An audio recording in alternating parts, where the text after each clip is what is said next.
Hey students, welcome to Academic Atlas. आज हम लोग पढ़ेंगे ऑपरेटिंग सिस्टम का यूनिट नंबर 1। इस यूनिट में हम लोग पढ़ेंगे ऑपरेटिंग सिस्टम के सारे ही बेसिक्स और उसके क्लासिफिकेशन। तो सबसे पहले हम लोग चलिए देखते हैं अपना सिलेबस। और सिलेबस बताने से पहले मैं आप लोगों को बता दूं कि इस लेक्चर के आप लोगों को सारे ही नोट्स पीडीएफ वो आप लोगों को यहाँ पर डिस्क्रिप्शन में मिल जाएंगे। ठीक है, आप लोग वहाँ पे जाके हमारे नोट्स को डाउनलोड कर सकते हैं और हमारे टेलीग्राम पे जुड़िए, जहाँ पर सारी सब्जेक्ट के नोट्स हमारे टेलीग्राम चैनल पर अपडेट रहते हैं। सो हम लोग अब बात करते हैं अपने सिलेबस की। तो सबसे पहले अगर हम लोग सिलेबस में देखें तो हम लोग इंट्रोडक्शन ऑफ ऑपरेटिंग सिस्टम पढ़ेंगे, जहाँ पर हम लोग देखेंगे कि ऑपरेटिंग सिस्टम होता क्या है, उसके फंक्शंस के बारे में देखेंगे। फिर हम लोग देखेंगे क्लासिफिकेशन, कितने टाइप के ऑपरेटिंग सिस्टम होते हैं, जैसे कि batch operating system, time sharing, real time, multi processor, multi user and multi process. यहाँ पर मल्टी थ्रेड सिस्टम्स है जो इसको हम लोग अपने नेक्स्ट लेक्चर में कवर करेंगे। इस लेक्चर में मैंने मल्टी थ्रेडेड नहीं पढ़ाया है आप लोगों को, ये हमारा नेक्स्ट यूनिट में कवर होगा। ठीक है, जब हम लोग यूनिट 2 पढ़ेंगे वहाँ पर हम लोग मल्टी थ्रेड सिस्टम्स के बारे में पढ़ेंगे। इसी तरीके से हम लोग यहाँ पर स्ट्रक्चर ऑफ ऑपरेटिंग सिस्टम पढ़ेंगे और सर्विसेज कौन कौन सी प्रोवाइड करता है ओएस, उसके बारे में देखेंगे। उसके बाद हम लोग रिंट्रेंट कर्नाल और monolithic and micro Karnal systems के बारे में भी देखेंगे। तो हम लोग सबसे पहले देखते हैं, यहाँ पर एनालॉजी के थ्रू समझते हैं कि ओएस सॉफ्टवेयर और हार्डवेयर आपस में किस तरीके से कनेक्टेड होते हैं। इसको मैं आप लोगों को एक एनालॉजी के थ्रू समझाने की कोशिश करता हूँ।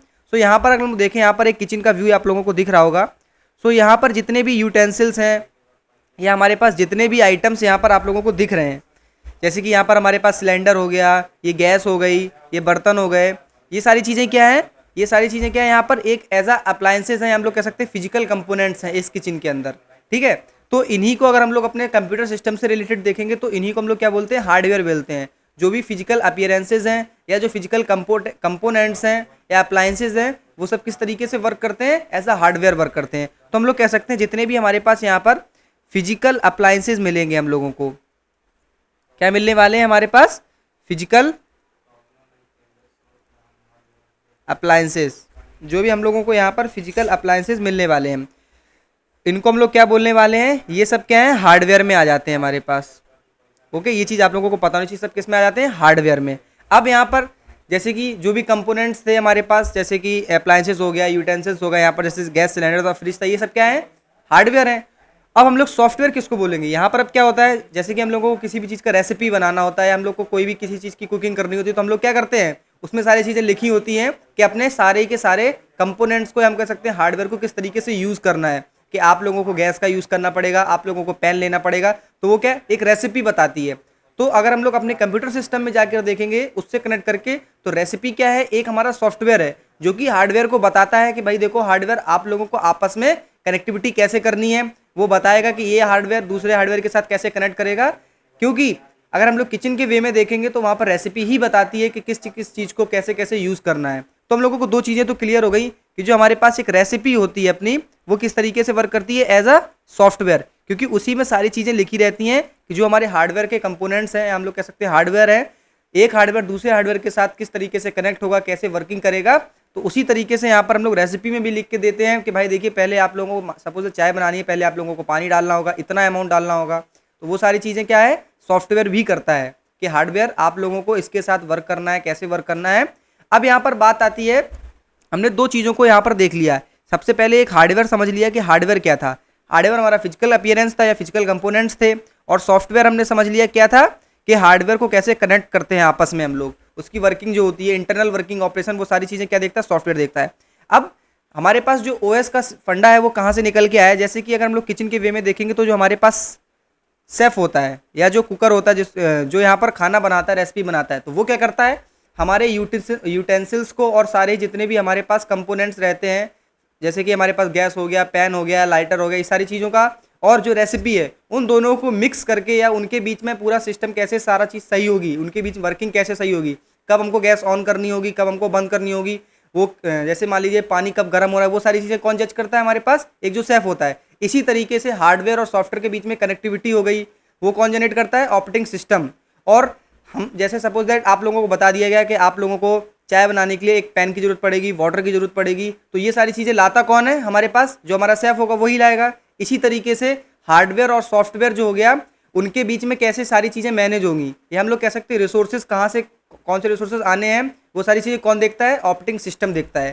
तो हम लोग यहाँ से समझ सकते हैं कि हार्डवेयर और सॉफ्टवेयर के बीच में जो कनेक्टिविटी रहती है, इन सब सारी चीज़ों के बीच में जो मैनेजमेंट का एक काम होता है, और इनका रिसोर्सेज का जो मैनेजमेंट का काम होता है। जैसे कि आप लोगों से बोला जाता है यहाँ पर कि आप लोगों को सपोज दैट यहाँ पर दूध गर्म करना है, ठीक है, या आप लोगों को यहाँ पर मिल्क को बॉयल करना है, हम लोग कह सकते हैं। तो वहाँ पर हम लोग क्या करते हैं, एक पैन लेते हैं और यहाँ पर हमारे पास मिल्क रहता है, हम लोग इस यहाँ पर डालते हैं। तो ये सारी चीज़ें करता कौन है कि हम लोग को कितना दूध गर्म करना है, कितना टेम्परेचर रखना है, गैस कितनी ऑन रखनी है, वो सारी चीज़ें कौन बताता है, हमारे पास सेफ बताता है। तो उसी तरीके से यहाँ पर जो ऑपरेटिंग सिस्टम है वो हार्डवेयर और सॉफ्टवेयर को बताता है कि भाई देखो तुम्हारी किसी भी प्रोसेस में या किसी भी वर्क में तुम्हारा क्या यूज़ रहने वाला है, भाई रिसोर्सेज जो भी हैं वो कहाँ से कौन लाएगा, या सॉफ्टवेयर लाएगा या हार्डवेयर लाएगा।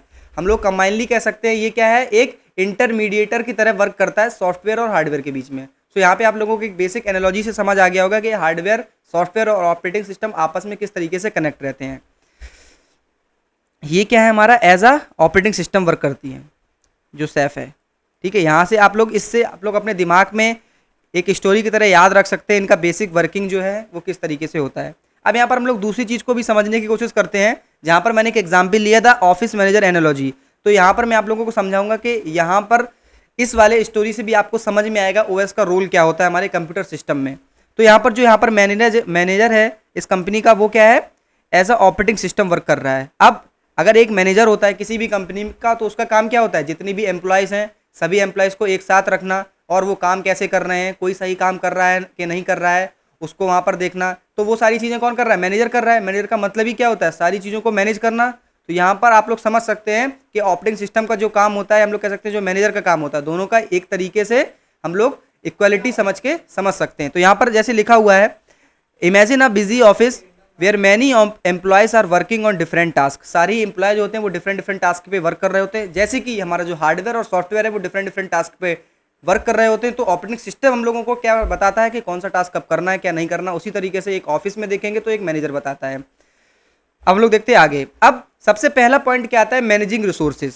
तो अब मैनेजिंग रिसोर्सेज कैसे समझ सकते हैं हम लोग, अगर हम लोग एक ऑफिस का व्यू देखते हैं तो यहाँ पर क्या बोला, the office manager allocates office supplies, meeting rooms and ये सारी चीज़ें कौन देखता है, मैनेजर देखता है। उसी तरीके से अगर हम लोग अपने कंप्यूटर सिस्टम में देखेंगे तो the OS allocates hardware resources like CPU, memory, storage to different programs and process. तो यहाँ पर जो हमारा सारा रिसोर्स मैनेजमेंट का काम होता है वो कौन करता है, ऑपरेटिंग सिस्टम करता है। इसी तरीके से टास्क शेड्यूलिंग, हमारा जो मैनेजर होता है एक ऑफिस में वही बताता है कि भाई देखो मीटिंग इतने बजे से इतने बजे तक रहेगी। वही सारी चीज़ें डिसाइड करता है कि हर चीज़ को किस तरीके से टाइम के अकॉर्डिंग शेड्यूल करना है। उसी तरीके से जो ऑपरेटिंग सिस्टम होता है वो हर एक काम को वही डिसाइड करता है कि किस टाइम पे कौन सा काम होगा। तो यहाँ से आप लोगों को समझ आ गया होगा कि टास्क शेड्यूलिंग किस तरीके से ऑपरेटिंग सिस्टम के द्वारा की जाती है। अब हम लोग देखते हैं फाइल मैनेजमेंट। अगर हम लोग इसको अपने फिर से मैनेजर के व्यू से पॉइंट ऑफ व्यू से समझे तो manager keeps track of all the files. यहाँ पर जो मैनेजर होता है वो हर एक फाइल का ट्रैक अपने पास या रिकॉर्ड अपने पास रखता है कि कौन सी फाइल कहाँ जा रही है। सपोज दैट अगर किसी भी प्रोजेक्ट पे कोई काम हो रहा है तो वहाँ पर मैनेजर के पास सारी इन्फॉर्मेशन रहेगी। उसी तरीके से जो ऑपरेटिंग सिस्टम होता है उसके पास क्या रहता है, पूरा रिकॉर्ड रहता है, सारी फाइल्स रहती हैं उसके, और वही हम लोगों को बताएगा कि किस टास्क में किस प्रोसेस में हम लोगों को कौन सी फाइल रीड करनी है, राइट करनी है, डेटा कहाँ से रीड या राइट करना है। तो इसी तरीके से यहाँ पर क्या होता है, फाइल मैनेजमेंट भी किसके द्वारा होता है, ओएस के द्वारा। अब हम लोगों को ये चीज़ समझ में आनी चाहिए, जैसे हम लोगों ने पहला पॉइंट पढ़ा managing resources, task scheduling, file management. तो ये क्या चीज़ें हैं कि ऑपरेटिंग सिस्टम के होने से ये सारी चीज़ें बहुत ही ईजिली हो पा रही हैं।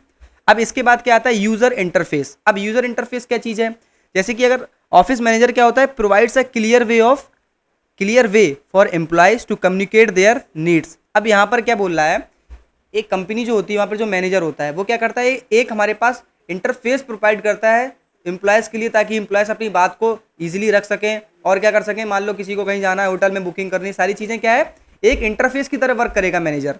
उसी तरीके से जो ओएस होता है, OS provides a user interface like Windows, Mac OS.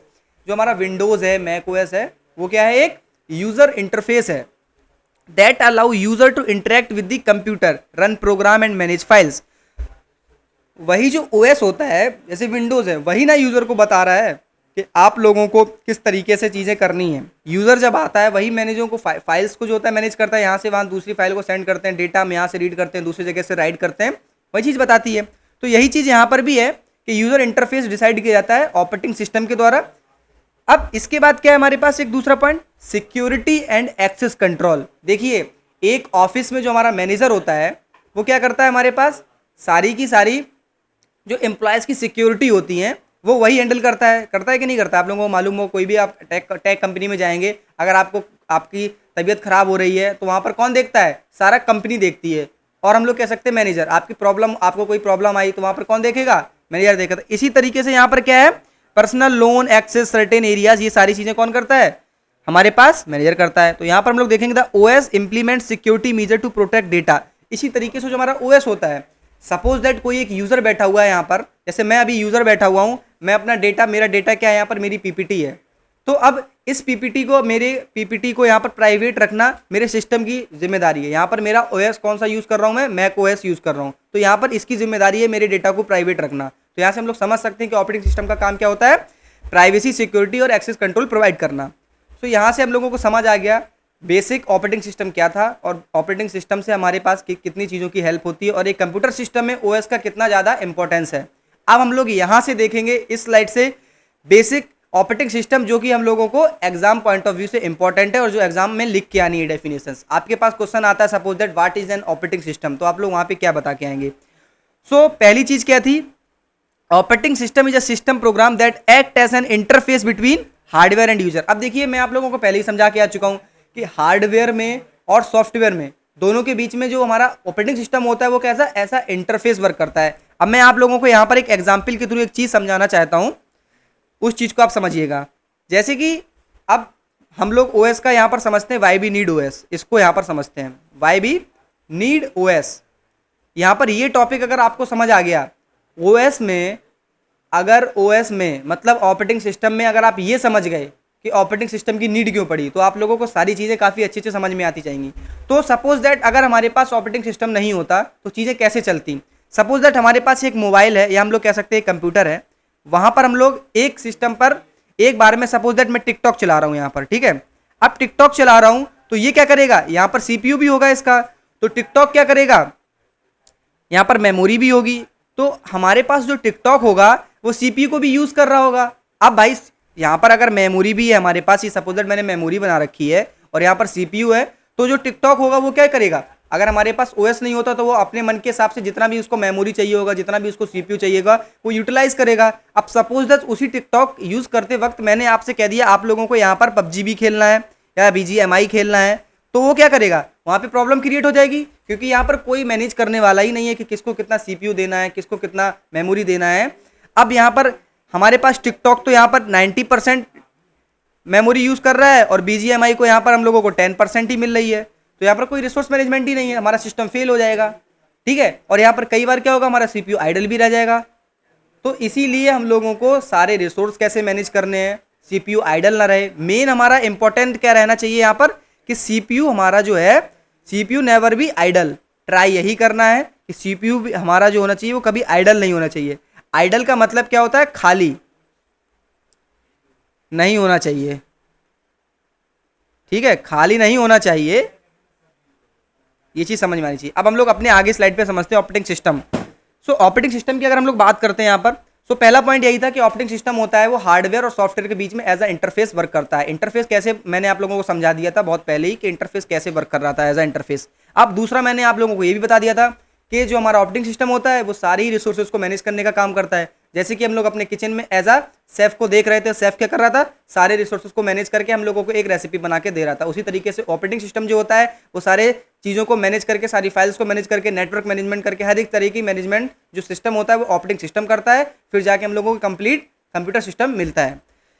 इसी तरीके से हम लोग थर्ड पॉइंट की बात करें, it provides a platform on which other application programs are installed. अब देखिए ये पॉइंट आप लोगों के लिए नया है, it provides a platform on which other application programs are installed.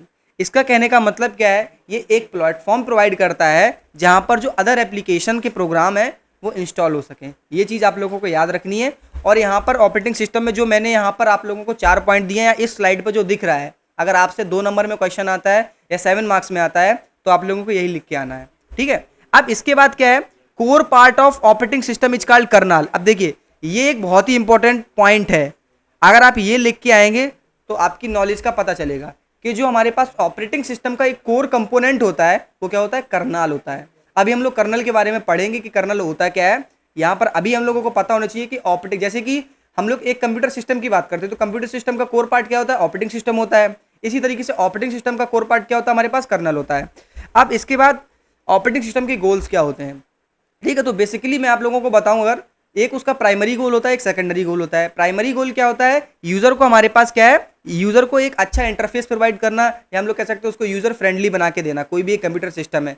क्योंकि अगर आप लोग बात करेंगे मैक ओएस की, विंडोज की, तो क्या है, जैसे मैक ओएस है वो ज़्यादा यूजर फ्रेंडली होता है, तो वो एक अच्छा ऑपरेटिंग सिस्टम कहलाएगा। और जो हमारा विंडोज है वो थोड़ा सा लो क्वालिटी है as compare to Mac OS. इसी तरीके से सेकेंडरी गोल क्या है हमारे पास, टू मेक सिस्टम एफिशिएंट। इसमें भी हम सेम एग्जांपल ले सकते हैं कि जो मैक ओएस होता है वो क्या होता है, मोर एफिशिएंट होता है। उस पर हम लोग ज़्यादा फास्ट वर्किंग कर सकते हैं और उसमें अच्छी खासी हम लोगों को क्या मिलती है, प्राइवेसी, या हम कह सकते हैं सिक्योरिटी सिस्टम उसका अच्छा होता है। और उसमें कई सारी चीज़ें होती हैं जो विंडोज से अच्छी होती हैं, और यहाँ पर कुछ चीज़ें ऐसी भी होती हैं जो मैक ओएस से अच्छी विंडोज में पाई जाती हैं। तो सबके अपने अपने क्या है, रोल हैं। तो यहाँ पर हमारे पास ये चीज़ समझ आ गई कि हमारे पास जो ऑपरेटिंग सिस्टम होता है उसके दो गोल होते हैं, एक प्राइमरी एक सेकेंडरी।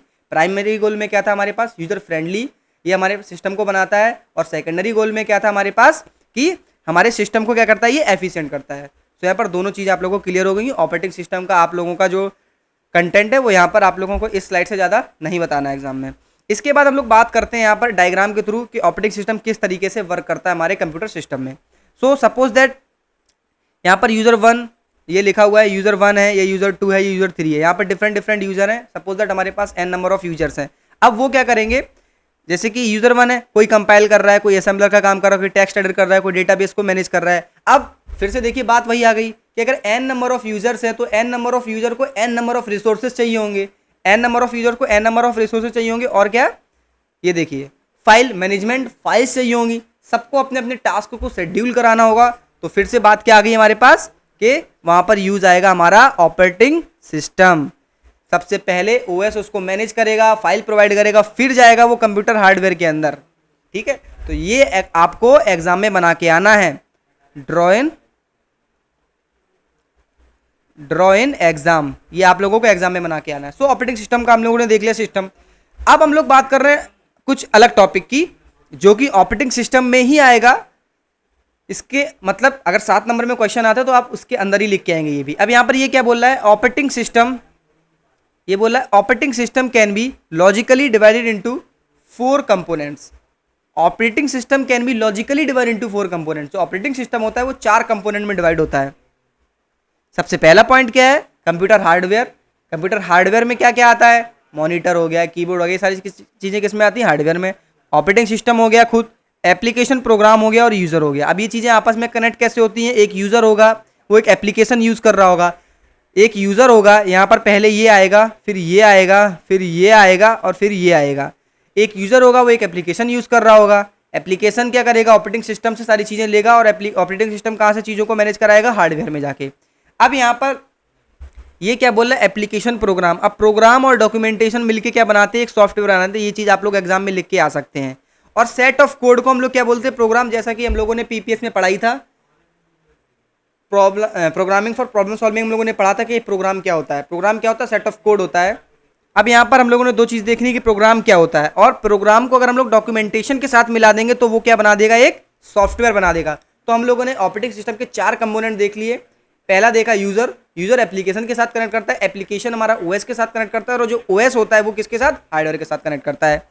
अब हम लोग बात करेंगे फंक्शन ऑफ ऑपरेटिंग सिस्टम। देखिए हम लोगों ने ये सारी चीज़ें तो समझ ली कि ऑपरेटिंग सिस्टम क्या था, और इससे पहले हम लोग क्या समझ के आए अभी कि ऑपरेटिंग सिस्टम कितने कंपोनेंट्स में डिवाइड था। अभी इसके बाद हम लोग क्या समझेंगे कि ऑपरेटिंग सिस्टम का काम क्या होता है, फंक्शन क्या होता है। तो यहाँ पर कुछ चीज़ें हम लोग देख के आ चुके हैं अपने प्रीवियस स्लाइड्स में इसके फंक्शंस की। तो सबसे पहले हम लोग क्या बात कर रहे हैं यहाँ पर कि सबसे पहला फंक्शन होता है उसका मेमोरी मैनेजमेंट। ओएस जो होता है वो मेमोरी मैनेजमेंट करने का काम करता है। आप लोगों की चीज़ पता होनी चाहिए, ठीक है। ओएस जो होता है वो क्या करता है, मेमोरी मैनेजमेंट का काम करता है।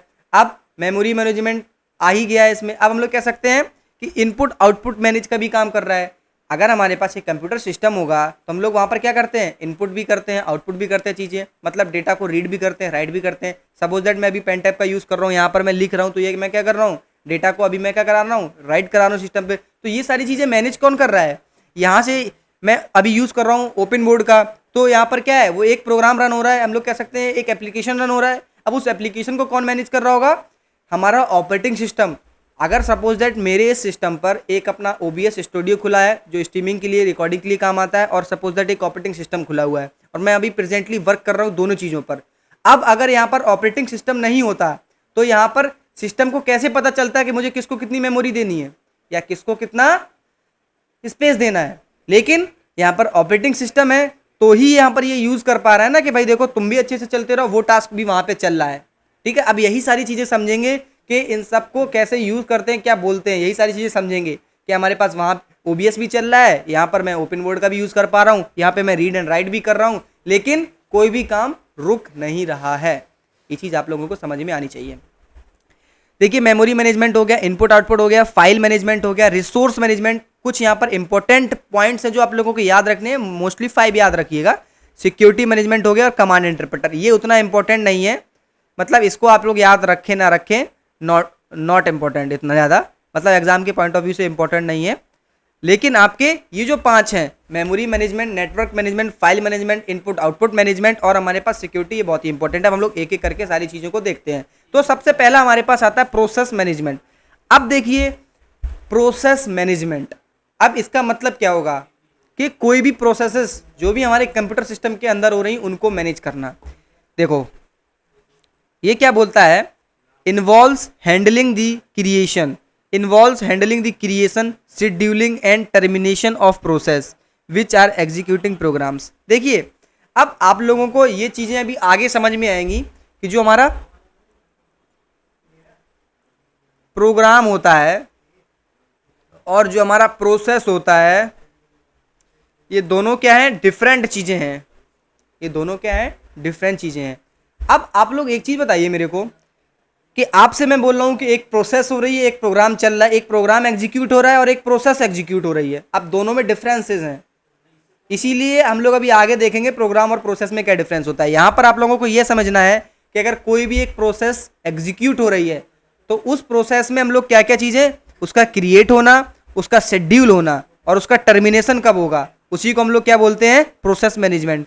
उन्हीं सारी चीज़ों को मैनेज कौन करता है, ऑपरेटिंग सिस्टम। तो यही था हमारा प्रोसेस मैनेजमेंट। देखिए, यहाँ पर मैंने कंटेंट सिर्फ आप लोगों को उतना प्रोवाइड किया है जितना आप लोगों को एग्जाम में लिख के आना है। ठीक है, यहाँ पर आप लोग कई जगह जाएंगे जहाँ पर आप लोगों को इतना सारा इन्हीं को लेके 20-20 स्लाइड बना दिया गया है सिर्फ फंक्शन ऑफ ऑपरेटिंग सिस्टम पर, उसका कोई मतलब नहीं है। तो हम लोग बात करते हैं मेमोरी मैनेजमेंट की। अब देखिए, हम लोगों ने प्रोसेस मैनेजमेंट पर देख लिया कि प्रोसेस मैनेजमेंट में क्या करता है, एक ऑपरेटिंग सिस्टम होता है, वही डिसाइड करेगा कितना क्रिएटिंग में समय लगेगा, कितना शेड्यूलिंग में समय लगेगा, कब टर्मिनेट होगा। इसी तरीके से जो मेमोरी होती है, अब मेमोरी में क्या करता है कि किस चीज़ को कितना मेमोरी एलोकेट कराना है। ठीक है, सपोज दैट मेरे पास एक ये प्रोसेस है, अब ये मेरे पास CPU है, तो इस CPU में मैं कितनी जगह दूंगा इस प्रोसेस को स्टोर होने के लिए या किसी प्रोग्राम को, तो वो सारी चीज़ें कौन मैनेज करता है, allocation of memory, operating system. और डी एलोकेशन भी कौन मैनेज करता है, operating system. Manages allocation and deallocation of physical and virtual memory spaces to various program. देखिए, इसने भी वही चीज़ एक्सप्लेन कर रखी है। और यहाँ पर एक चीज़ आप लोग ध्यान रखिएगा कि यहाँ पर मतलब जो मैं समझा रहा हूँ उस पर ज़्यादा फोकस करिएगा, क्योंकि यहाँ पर आप लोगों को समझने का ज़रूरत ज़्यादा है। अब हम लोग देखते हैं आईओ डिवाइस मैनेजमेंट। अब देखिए, ये 1 नहीं है, आईओ डिवाइस मैनेजमेंट है, ये आई है। अब आईओ डिवाइस क्या होता है, इनपुट आउटपुट। ठीक है, अब हम लोग इतना तो जानते ही होंगे कि अपने कंप्यूटर सिस्टम में इनपुट आउटपुट ही लेते रहते हैं हर टाइम जब भी यूज़ कर रहे हैं। तो ये क्या करता है, अब देखिए, अब इनपुट आउटपुट डिवाइसेज होती हैं उनको हम लोग क्या बोलते हैं, पेरिफेरल डिवाइस बोलते हैं। ठीक है, अब जो भी एक्सटर्नल डिवाइसेज होती हैं उनको पेरिफेरल डिवाइस बोलते हैं। तो यही चीज़ यहाँ पर क्या बोल रहा है, handles input output operations of peripheral device like disk, keyboard including buffering and caching. अब यहाँ पर इनपुट आउटपुट डिवाइस मैनेजमेंट किस तरीके से होगा, सपोज दैट मैं यहाँ पर अभी अपना पेन टैब यूज़ कर रहा हूँ, इसी टाइम पे मैं अगर मान लीजिए अपने मैक का क्या यूज़ करने लगूँ, टच पैड यूज़ करने लगूँ, तो यहाँ पर ये क्या है, हमारा इनपुट आउटपुट मैनेजमेंट होगा ना। यहाँ पर एक यहाँ से भी मैं इनपुट दे रहा हूँ, यहाँ से भी, तो ये सारी चीज़ें कौन मैनेज करेगा, किसको प्रायोरिटी देनी है, कौन सी चीज़ कब फॉलो होनी, वो सारी चीज़ें कौन देखता है, ऑपरेटिंग सिस्टम देखता है। सो यहाँ पे 3 चीज़ें हो गई, process management, memory management and IO device management. इन चीज़ों को डेफिनेशन आप लोग इसी तरीके से लिख के आएंगे एग्जाम में, ये क्या है, इंपॉर्टेंट है आप लोगों के लिए। अब यहाँ पर हम लोग बात करेंगे फाइल मैनेजमेंट की। देखिए, ये भी एक इंपॉर्टेंट पॉइंट है, manages file on the storage devices including there information, naming, permissions and hierarchy. देखिए, ये क्या करता है, ऑपरेटिंग सिस्टम ही जो होता है वो क्या करता है, हमारे पास फाइल को मैनेज करने में हेल्प करता है। अब फाइल का मैनेजमेंट किस तरीके से होता है, सपोज दैट हम लोगों ने एक किसी भी जगह पर 100 फाइल्स बना रखी हैं। अब वहाँ पर 100 फाइल्स बना रखी हैं, तो अब उनको किस तरीके से किस ऑर्डर में अरेंज करना है वो सारी चीज़ें कौन देखता है? Operating system. अब कंप्यूटर सिस्टम के अंदर मेमोरी में कैसे अरेंज करना है कौन देखता है? ऑपरेटिंग सिस्टम देखता है। इंक्लूडिंग देयर इंफॉर्मेशन, उनके बारे में सारी जानकारी, उनका नाम, उनकी परमिशन और उनकी हायरार्की, ये सारी चीज़ें कौन देखता है? Operating system. जब बात करते हैं हम लोग फाइल मैनेजमेंट की। इसके बाद आता है नेटवर्क मैनेजमेंट। अब देखिए फाइल मैनेजमेंट में जो चीज़ें थी हम लोग कह सकते हैं वो चीज़ें किससे अलग थी? मेमोरी मैनेजमेंट थे। मेमोरी मैनेजमेंट अलग चीज़ है और फाइल मैनेजमेंट एक अलग चीज़ है। अब हम लोग यहाँ पर देखते हैं अपने नेटवर्क मैनेजमेंट पर। Manages network protocols and function enabling the OS to establish network connection and transfer data. अब देखो नेटवर्किंग में क्या क्या चीज़ें आ जाती हैं। देखो नेटवर्किंग में हम लोगों को जो एक चीज़ बताई गई है कि नेटवर्किंग क्या है, जो भी हम लोग अपना डेटा यूज़ कर रहे हैं इंटरनेट के थ्रू, वो सारी चीज़ें क्या है? एक नेटवर्क होता है जिसके थ्रू हम लोग यूज़ करते हैं। लेकिन यहाँ पर नेटवर्क क्या है? सपोज दैट हम लोगों को 5 सिस्टम को आपस में कनेक्ट करना है, तो वहाँ पर हम लोग क्या करते हैं? इथरनेट केबल्स का यूज़ करते हैं, कई सारी केबल्स का, जहाँ से हम लोग अपने 4-5 सिस्टम को आपस में कनेक्ट कर पा रहे हैं। तो उसको क्या बोलते हैं? एक हम लोगों ने एक नेटवर्क क्रिएट कर दिया है वहाँ पर। तो इसी तरीके से इसको भी कौन मैनेज करता है? ऑपरेटिंग सिस्टम मैनेज करता है। इसीलिए लोग यहाँ पर क्या बोलते हैं उसको? Network management. अब हमारे पास 6 नंबर का पॉइंट है जिसको हम लोग बोलते हैं सिस्टम एंड प्रोटेक्शन। अब सिस्टम एंड प्रोटेक्शन में क्या आता है? सपोज दैट हमारे पास अपना एक कंप्यूटर सिस्टम है, उसमें हमारी कई सारी डेटा फाइल्स रहेंगी, हमारा बहुत सारा डेटा रहेगा। अब उस डेटा को किस तरीके से सिक्योरिटी प्रोवाइड करनी है? सपोज दैट कि हमारा डेटा जो है वो कहीं पे भी लीक ना हो जाए। सपोज दैट हम लोग अपने एक सिस्टम पे कोई भी एक ऐसी वेबसाइट यूज़ कर रहे हैं जहाँ पर कई सारी कुकीज़ आ रही हैं, जहाँ पर हम लोग उसको अलाउ करते हैं तो हमारा डेटा तुरंत उनके पास ना पहुँचे। इसलिए क्या होता है? ऑपरेटिंग सिस्टम उन सारी चीज़ों को ध्यान रखते हुए हमेशा हम लोगों को क्या देता है? एक पॉपअप जरूर देता है कि आप इस चीज़ को एक्सेप्ट करना चाहते हैं या निगलेक्ट करना चाहते हैं। तो वो सारी चीज़ों का ख्याल कौन रखता है? ऑपरेटिंग सिस्टम रख रहा है। तो इसीलिए हम लोग कहते हैं सिक्योरिटी और प्रोटेक्शन के पर्पज से जो मैक ओएस होता है वो विंडो के मुताबिक काफ़ी ज़्यादा अच्छा होता है। Ensure system protection against unauthorised access, जो मैंने आप लोगों को बता दिया है। कोई भी ऐसी सारी चीज़ें हम लोग वेबसाइट यूज़ कर रहे हैं जहाँ पर वो अनऑथराइज्ड एक्सेस मांगती है हमसे, कई बार हम लोग क्या कर देते हैं? उसको यस कर देते हैं, जिससे क्या है? वो हमारी कई सारी चीज़ों को अपने पास यूज़ कर पाते हैं। तो यही था हमारा सिक्योरिटी एंड प्रोटेक्शन। यहाँ से हमारा फंक्शंस ऑफ ऑपरेटिंग सिस्टम खत्म होता है। अब हम लोग बात करेंगे अपने सम यूजफुल पॉइंट की, जो मैं आप लोगों को बताया था अभी कि मैं बताऊंगा आप लोगों को कि प्रोग्राम और प्रोसेस दोनों अलग अलग चीज़ें होती हैं। तो यहाँ पर देखते हैं कि प्रोग्राम क्या होता है और एक प्रोसेस क्या होती है। और ये इंपॉर्टेंट है आप लोगों के पूरे इस ऑपरेटिंग सिस्टम में, क्योंकि आप लोगों से सिर्फ 3 ही चीज़ों की बात की जाएगी, प्रोग्राम, प्रोसेस और जॉब। 3 चीज़ों पर ही हर चीज़ में डिस्कशन होगा कि एक प्रोग्राम चल रहा है, एक प्रोसेस कंप्लीट हुई कि नहीं हुई, एक जॉब गई, इन सारी चीज़ों पर ही बात करेंगे। इसलिए ये तीनों पॉइंट है वो आप लोगों को बहुत अच्छे से समझने हैं। तो सबसे पहला पॉइंट है हमारे पास, a program is a set of instruction. ठीक है, एक एक करके बहुत ही धीरे धीरे समझा रहा हूँ इस टॉपिक को। जो प्रोग्राम होता है वो क्या होता है? एक सेट ऑफ इंस्ट्रक्शन होता है स्टोर्ड ऑन द डिस्क। हमारे क्या है? ये सेट ऑफ इंस्ट्रक्शन है। ये स्टोर कहाँ पर है? हमारे पास डिस्क में स्टोर होता है। That can be executed by the computer. समझ में आ गया होगा? प्रोग्राम क्या है? एक सेट ऑफ क्या है? इंस्ट्रक्शन है, जो कि हमारे पास डिस्क में स्टोर होता है सिस्टम के अंदर, और क्या होता है? कंप्यूटर के द्वारा एग्जीक्यूट किया जाता है। उसके बाद अब प्रोसेस क्या है? देखिए प्रोग्राम तो मैंने आप लोगों को बताया था एक सेट ऑफ कोड होता है, हम लोग कह सकते हैं सेट ऑफ इंस्ट्रक्शन होता है। वही क्या है? जो मेमोरी में स्टोर रहता है उसको हम लोग क्या करते हैं? कंप्यूटर के थ्रू एग्जीक्यूट कर देते हैं। प्रोसेस क्या है? Process is an instance of a program in execution. अब प्रोसेस क्या है? एक इंस्टांस होता है। सपोज दैट हम लोग कह सकते हैं कि एक हमारे पास सेट ऑफ प्रोग्राम है, जैसे कि मान लीजिए यहाँ पर P1 एक प्रोग्राम है। अब ये तो हम लोगों को पता चल जाएगा कि ये प्रोग्राम है, लेकिन अब प्रोग्राम और प्रोसेस में क्या डिफरेंस है? अब set is an instant of a program in execution including its current state, memory and resources. अब प्रोसेस क्या होती है? जब ये प्रोग्राम एग्जीक्यूट होने जाएगा तो वहाँ पर जो उसका सबसे पहले एक इंस्टेंट बनेगा, मतलब वहाँ पर उसको बताया जाएगा कि इसने अपनी मेमोरी कितनी ली रखी है, ये प्रोग्राम कब चलेगा, ठीक है, और ये प्रोग्राम कब टर्मिनेट होगा। तो ये सारी चीज़ें कौन अपने पास रखता है? एक प्रोसेस। ठीक है, जब ये सारी चीज़ें एक साथ मिलती हैं, एक प्रोग्राम और उसकी सारी इन्फॉर्मेशन, तब हम लोग क्या बोलते हैं? ये एक प्रोसेस चल रही है। जैसे कि सपोज दैट मैं बोल रहा हूँ कि मैं अपने एक लैपटॉप पर VLC मीडिया प्लेयर पर कोई मूवी देख रहा हूँ, तो हम लोग क्या बोल रहे हैं? एक प्रोसेस चल रही होगी सिस्टम के अंदर जो हम लोगों को ये चीज़ दिखा रही है। तो वहाँ पर क्या है? अपना VLC का एक प्रोग्राम होगा।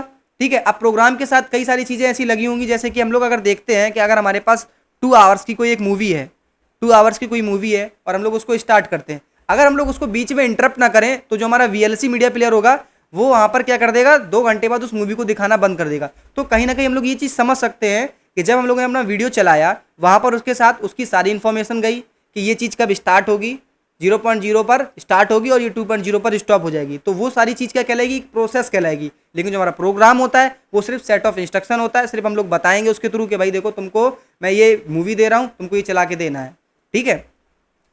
अब क्या है हमारे पास जॉब। प्रोग्राम और प्रोसेस दोनों में डिफरेंस समझ में आएगा। प्रोग्राम क्या है, एक सेट ऑफ इंस्ट्रक्शन होता है। प्रोसेस क्या होता है, अपने जो प्रोग्राम होता है उसका एक इंस्टेंस होता है, उसके अंदर के जो उसके साथ जो इन्फॉर्मेशन है वो साथ में जब मिल जाती है प्रोग्राम के, तो हम लोग उसको क्या बोलते हैं, प्रोसेस बोलते हैं। Including its current state, memory and resources, यही चीज़ आप लोगों को मेनली याद रखनी है। क्या क्या चीज़ें इंक्लूड होती है, करंट स्टेट, मेमोरी और रिसोर्स। अब बात करते हैं जॉब की। अब एक जॉब क्या होता है, जॉब क्या है, एक शेड्यूल्ड टास्क होता है हमारे पास जिसको हम लोग शेड्यूल करते हैं, और batch of task submitted to the OS for processing. अब देखिए एक जॉब, अब जॉब क्या हो सकती है, जॉब के अंदर कई सारे प्रोसेसेस भी हो सकते हैं, या हम लोग कह सकते हैं कई सारे प्रोग्राम भी हो सकते हैं। तो इसी के लिए हम क्या बोलते हैं कि जॉब क्या है, एक शेड्यूल टास्क है और बैच ऑफ टास्क है। अगर हम लोग शेड्यूल टास्क बोल रहे हैं तो एक ही चीज है, और बैच ऑफ टास्क बोल रहे हैं उसमें मल्टीपल जॉब्स आ जाती हैं। सबमिटेड टू द ओएस, वो हम लोग किसको देते हैं, ओएस को सबमिट करते हैं, ताकि जो ओएस है उस पर प्रोसेसिंग कर सके। अब यहाँ पर जॉब की बात करें, देखिए मैं आप लोगों को अभी अभी बताया हूँ ये चीज़ कि जॉब जो होता है वो सारी चीज़ों का कलेक्शन है, शेड्यूल टास्क है, बैच और सिस्टम, जिसमें हम लोग कई सारे प्रोग्राम को स्टोर कर सकते हैं। लेकिन अब एक एक करके हायरार्की समझिएगा।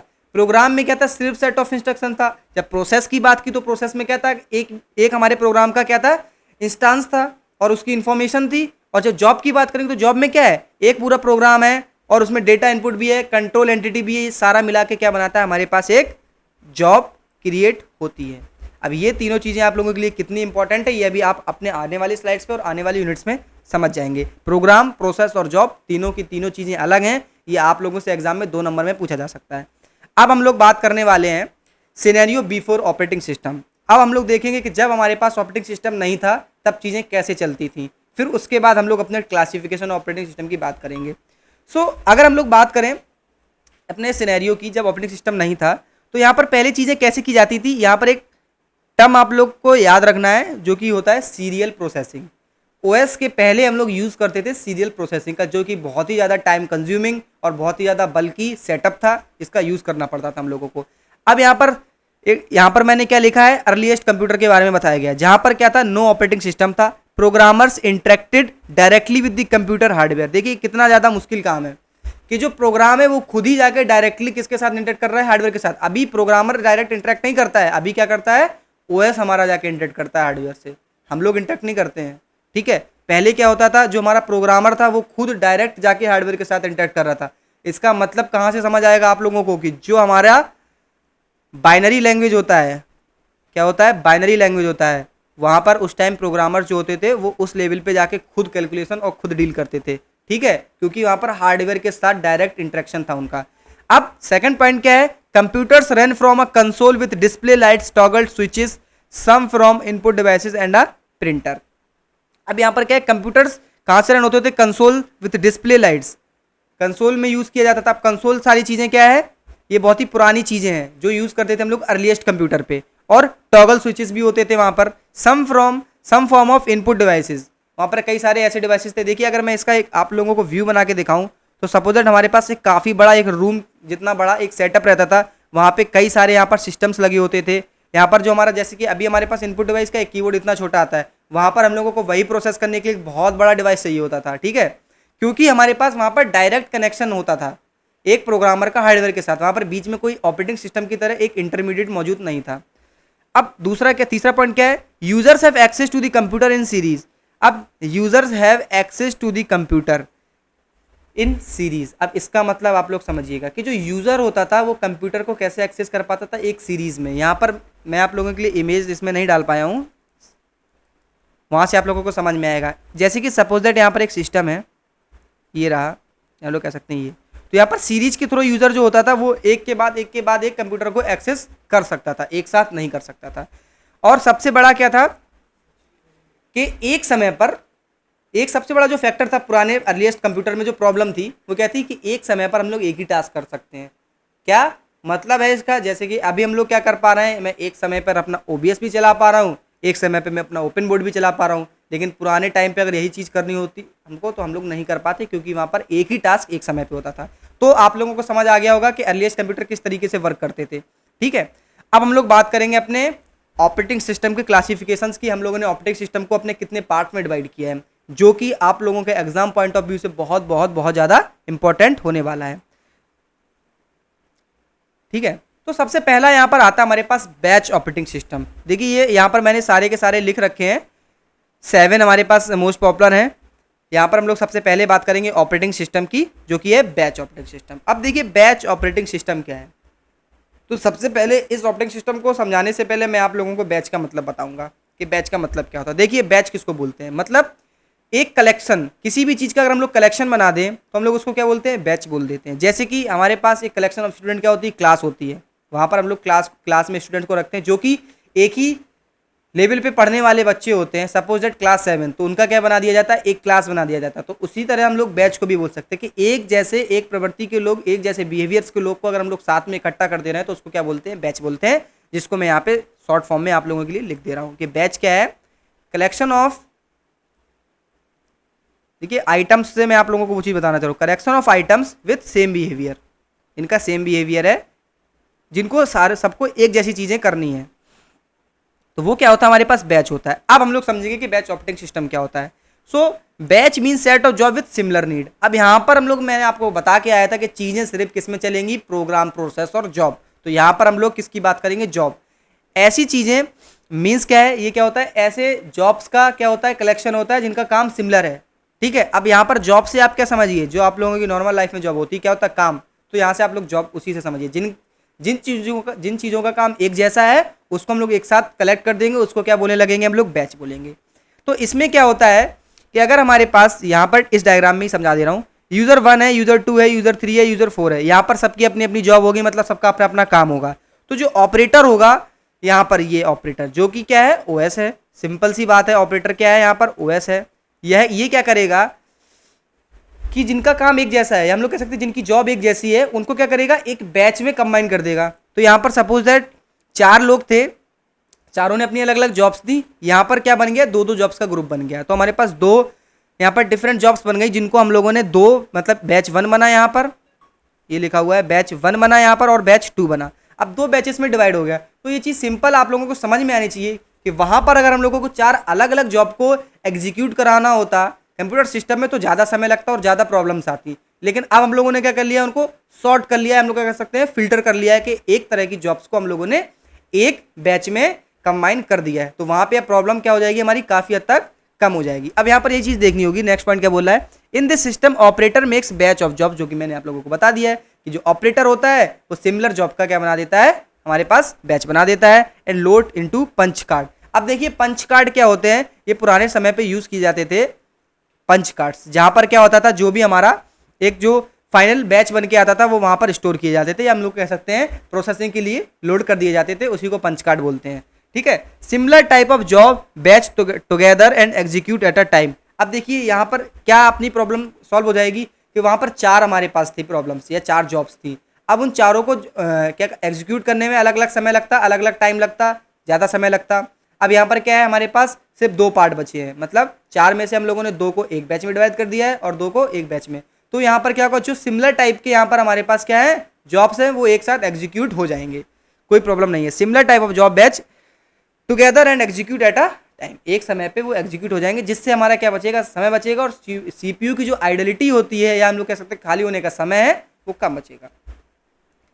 अब हम लोग बात कर रहे हैं अपने एडवांटेज और डिसएडवांटेज की। देखिए यहाँ पर जो बैच ऑपरेटिंग सिस्टम है, मैंने आपको समझाया ज़्यादा है, यहाँ पर लिख के कम दिया है। ठीक है, यहाँ पर अगर आपके पास एग्जाम में क्वेश्चन आता है, मोस्ट यहाँ पर सबसे ज़्यादा इंपॉर्टेंट जो चीज़ है वो है इसका डायग्राम, और आप लोगों को क्या क्या लिख के आना है, आप लोग वहाँ पर डिफाइन करेंगे कि यहाँ पर बैच क्या होता है, जॉब क्या होती है। उसके बाद इस तरीके से आप फिर बताएंगे कि यहाँ पर बैच ऑपरेटिंग सिस्टम क्या होता है, किस तरीके से चीज़ें कनेक्ट होती हैं, सिमिलर टाइप की जॉब होती है, उसको एक बैच में डालते हैं। तो यहाँ से आप लोगों को समझ में आ गया तो आप लोग लिख सकते हैं, और फिर उसके बाद आप लोग क्या लिख देंगे, उसके नीचे एडवांटेज और डिसएडवांटेज। देखिए एडवांटेज में सबसे पहले एडवांटेज तो ये होगा ही, सिंपल सी बात है कि वो टाइम को सेव कर रहा है, सीपीयू की आइडियलिटी को कहीं ना कहीं कम कर रहा है। आइडियलिटी का मतलब मैं आप लोगों को बता चुका हूँ कि सीपीयू फ्री नहीं रहेगा, कम से कम, मतलब सीपीयू कभी फ्री नहीं रहना चाहिए। ये हमारे ओएस की क्या होनी चाहिए, एक सबसे ज़्यादा इंपॉर्टेंट काम होनी चाहिए। तो यहाँ पर हम लोग एडवांटेज की बात करें तो save time from activities like loading compiler, ये क्या करता है, सेव करता है समय को। किससे, लाइक लोडिंग और कंपाइलर। दूसरा पॉइंट क्या है, no manual intervention by user is needed, यहाँ पर कोई यहाँ पर ऐसा यूजर को मैनुअल की जरूरत नहीं होती है। अब डिसएडवांटेज क्या है, लिमिटेड मेमोरी। सबसे पहला एडवांटेज क्या है, यहाँ पर मेमोरी लिमिटेड रहती है। और फिर क्या, interaction of IO directly with CPU, यहाँ पर जो इंटरेक्शन होता है आईओ का वो डायरेक्टली सीपीयू के साथ होने लगता है। फिर आता है सीपीयू इज ऑफन आइडल, और इसमें भी क्या होता है, हमारा सीपीयू आइडल रहता है लेकिन कम रहता है। अगर हम लोग पुराने उसके हिसाब से देखें तो कम रहता है लेकिन रहता जरूर है। अब आगे वाले ऑपरेटिंग सिस्टम में हम लोग यही चीज़ को कम करते चले जाएंगे कि हमारा जो सीपीयू वो आइडल रहना धीरे धीरे कम कर देगा। सो अब लोग बात करते हैं अपने नेक्स्ट ऑपरेटिंग सिस्टम की, जो कि मल्टी प्रोग्रामिंग ऑपरेटिंग सिस्टम है। ठीक है, अब यहाँ पर सबसे पहली चीज़ आती है मल्टीपल जॉब्स। देखिए मल्टी प्रोग्रामिंग ऑपरेटिंग सिस्टम, इसके जो हेडिंग है इससे आप लोगों को ये समझ में आना चाहिए कि यहाँ पर हम लोग यूज़ करने वाले हैं मल्टीपल प्रोग्राम्स को। ठीक है, सबसे पहली चीज़ कि यहाँ पर हम लोग मल्टीपल प्रोग्राम्स का यूज़ करने वाले हैं। तो सबसे पहले हम लोग देखेंगे मल्टीपल जॉब्स क्या है। इसका मतलब क्या है, ऑब्वियस सी बात है, मल्टीपल जॉब्स से मतलब काफ़ी सारी जॉब्स एक साथ। तो keep several jobs in a main memory. देखो यहाँ पर ये क्या कह रहा है कि अगर हमारे पास एक मेमोरी है, सिंपल सी बात है, तो ये क्या करेगा, एक समय पे मेमोरी में क्या करेगा, काफ़ी सारे जॉब्स को या हम लोग कह सकते हैं प्रोग्राम्स को रख लेगा। ठीक है, main memory simultaneously allowing more efficient utilisation of the CPU. देखिए ये क्या कर रहा है, इसने अपने सीपीयू में, सॉरी मेमोरी में कई सारे जॉब्स को या कई सारे प्रोसेसर्स को रख लिया है पहले से स्टोर करके। तो ये क्या कर रहा है, हमारे पास सीपीयू की यूटिलाइजेशन को ज़्यादा बढ़ाएगा। क्यों बढ़ाएगा, आगे देखते हैं। देखो जॉब एग्जीक्यूशन अगला पॉइंट है, the OS picks and begins to execute one of the job in memory. अब जो हमारा ओएस होगा वो क्या करेगा मल्टी प्रोग्रामिंग में। देखो मल्टी प्रोग्रामिंग क्यों बोल रहे हैं, क्योंकि वहाँ पर हमारी जो मेमोरी है वहाँ पर मल्टीपल प्रोग्राम को हम लोगों ने रख लिया है। ठीक है, अब यहाँ पर जॉब एग्जीक्यूशन कैसे होगा, एग्जीक्यूशन कैसे होगा, जो हमारा ओएस होगा वो क्या करेगा, किसी भी एक प्रोग्राम को पिक करेगा और उसको एग्जीक्यूट करना शुरू कर देगा। ठीक है, अब वेटिंग जॉब्स क्या है, eventually a job may need to wait for a task such as an IO operation.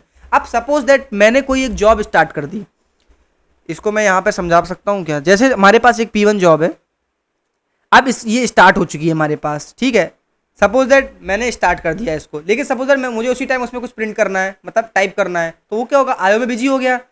अब ये यही वो चीज़ बोल रहा है, सच एन आईओ ऑपरेशन, मतलब क्या हो जाएगा, वहाँ पे आईओ में बिजी हो जाएगा। तो processor does not wait for anyone. तो यहाँ पर मल्टी प्रोग्रामिंग में आप लोगों को जो मेन चीज़ याद रखनी है वो यही याद रखनी है कि जो हमारा प्रोसेसर होता है वो किसी के लिए वेट नहीं करेगा। ठीक है, जैसे ही अगर हमारा एक जो प्रोग्राम है या एक जॉब है वो आईओ में हमारी चली जाती है तो क्या होगा, तुरंत उसके बाद दूसरी जो मेमोरी में पड़ी हुई है ऑपरेशन वो शुरू हो जाएगी। तो यहाँ से आप लोगों को समझ आ गया होगा, ठीक है, क्या हो रहा था। तो वहाँ पर जो अदर जो वाली है वो वेट करने लगेगा।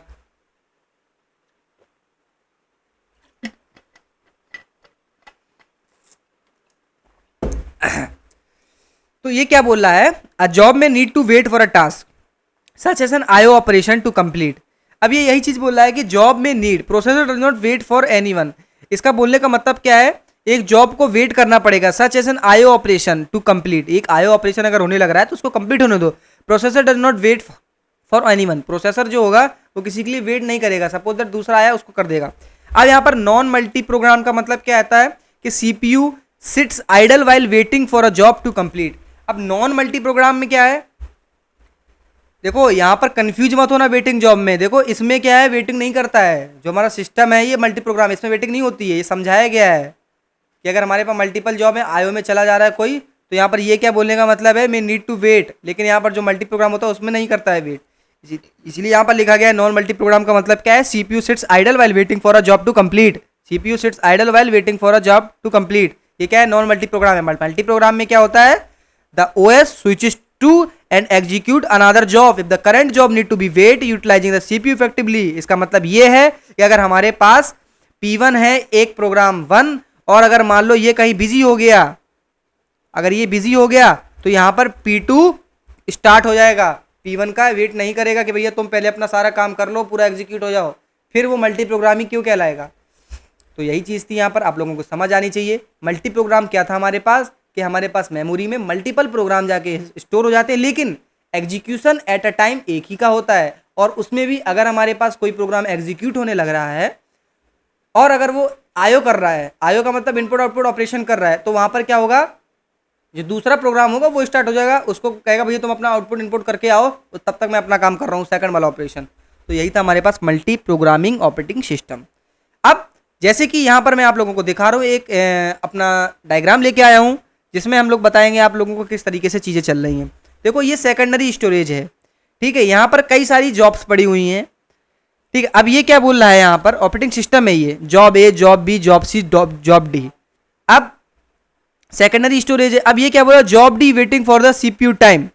अब जो जॉब डी है वो क्या कर रहा है, वेटिंग कर रहा है सीपीयू टाइम के लिए। अब जैसे कि job A, job B, job C, ये क्या है, एक ही टाइम पे एक इंफॉर्मेशन को लेगा। देखो यहां से बताता हूँ, जॉब ए को लेगा, ए एग्जीक्यूट करेगा। अब जो जॉब डी है हमारा, वो क्या करेगा, वेट करेगा फॉर सीपीयू टाइम कि जब हम मेरे का नंबर आएगा तब मैं जाके एग्जीक्यूट करूंगा। तो ये कंप्लीट होगा, फिर ये कंप्लीट होगा, फिर ये कंप्लीट होगा। लेकिन अगर कोई आयो करने लग रहा, समझ लो ये अगर आयो में चला गया तो क्या करेगा, इसको रोकेगा, ये वाला हमारा वर्क में चला जाएगा यहाँ पर सीपीयू के पास। अगर मान लो ये भी आयो करने लगा तो जॉब सी चला जाएगा। इसी तरीके से यहाँ पर क्या बोल रहा है ये कि जो जॉब डी है हमारी, वो वेटिंग कर रहा फॉर द सीपीयू टाइम, ताकि ये चीजें कंप्लीट हो जाएं, job A, job B, job C.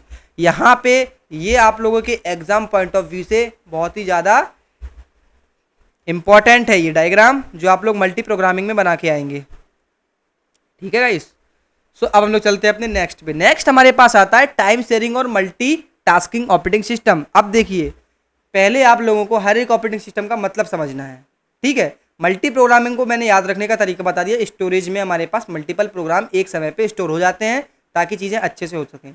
अब यहाँ पर मल्टी टास्किंग की बात की जा रही है और टाइम शेयरिंग की। दोनों ही चीज़ों से आप लोगों को पूरी इसकी डेफिनेशन क्लियर हो जाएगी। सबसे पहले बात करते हैं मल्टी टास्किंग। मल्टी टास्किंग का मतलब क्या है कि एक समय पे कई सारी चीज़ें होंगी इसमें, ठीक है, सबसे इंपॉर्टेंट पॉइंट था यही।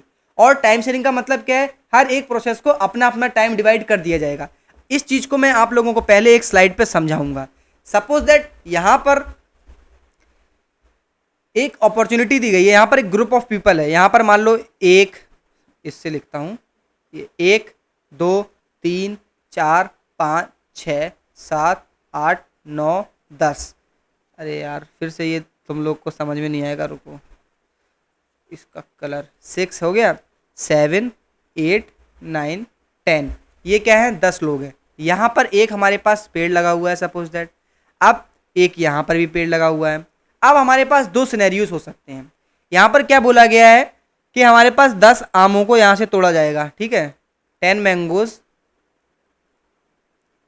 यहाँ पर 10 मैंगोज तोड़े जाएंगे, ठीक है। और हर एक बंदे को 10-10 आम देने हैं यार, 10-10 मैंगोज देने हैं। तो पहले एक को मिलेंगे, फिर 2 को 10 मिलेंगे, फिर 3 को 10 मिलेंगे, फिर 4 को 10 मिलेंगे। सपोज दैट उसके 7वें तक पहुँचते पहुँचते तक क्या हो गया, मैंगोज ही खत्म हो गए। तो बाकी क्या करेंगे, बैठे रहेंगे, उनको तो अपॉर्चुनिटी नहीं मिलेगी। लेकिन जो अगला वाला एग्जाम्पल है यहाँ पर एक, अब ये अगले वाले एग्जाम्पल में क्या कह रहा है भैया, देखो आप लोग क्या करो, सबको ऐसा नहीं कंपल्सन मत करो कि भैया 10-10 मैंगो सबको चाहिए हैं। उसके जगह आप क्या कर दो, यहाँ पर ये बोल दो कि 5 मैंगो मिलेंगे और एक को मिलेंगे तुरंत दूसरे को मिल जाएंगे, ठीक है। मतलब क्या, 5 मैंगोज टू एवरीवन, ठीक है। समझ में आया आप लोगों को कि नहीं आया? ये बोल रहा है, यहां पर हम लोग क्या बोल रहे थे, यहां पर हम कह रहे थे कि 10 आम है वो हर एक को देने हैं। लेकिन यहां पर हम लोग क्या बोल रहे हैं कि 5 आम दे दो एक को और तुरंत दूसरे पे स्विच कर दो। यहां पर हम लोग क्या बोल रहे हैं, 5 मैंगोज ईच। तो यहां से क्या चीज हुई कि भाई देखो तुमको जैसे ही मिलेगा हम सेकंड वाले पे चले जाएंगे, तुम्हारा 5 कंप्लीट होगा हम सेकंड वाले पे चले जाएंगे। लेकिन यहाँ पे क्या हो रहा था कि हम लोग 10 मैंगोज ईच, जब तक एक व्यक्ति की पूरी क्या नहीं हो जाएगी, उसकी जो इच्छा है वो पूरी नहीं हो जाएगी, तब तक हम लोग आगे नहीं जा सकते हैं। लेकिन यहाँ पर क्या है, हमको उससे कोई मतलब नहीं है, हमारा काम सिर्फ इतना है कि भाई हम तुमको 5 मैंगोज देंगे, हम आगे चले जाएंगे। इसी तरीके से हम लोग टाइम शेयरिंग में समझेंगे अपने ऑपरेटिंग सिस्टम को कि ये कैसे होता है। तो देखो मल्टीटास्किंग और टाइम शेयरिंग में क्या है, सबसे पहला पॉइंट यही है हमारे पास कि टाइम शेयरिंग और multitasking is a logical extension of multiple programming.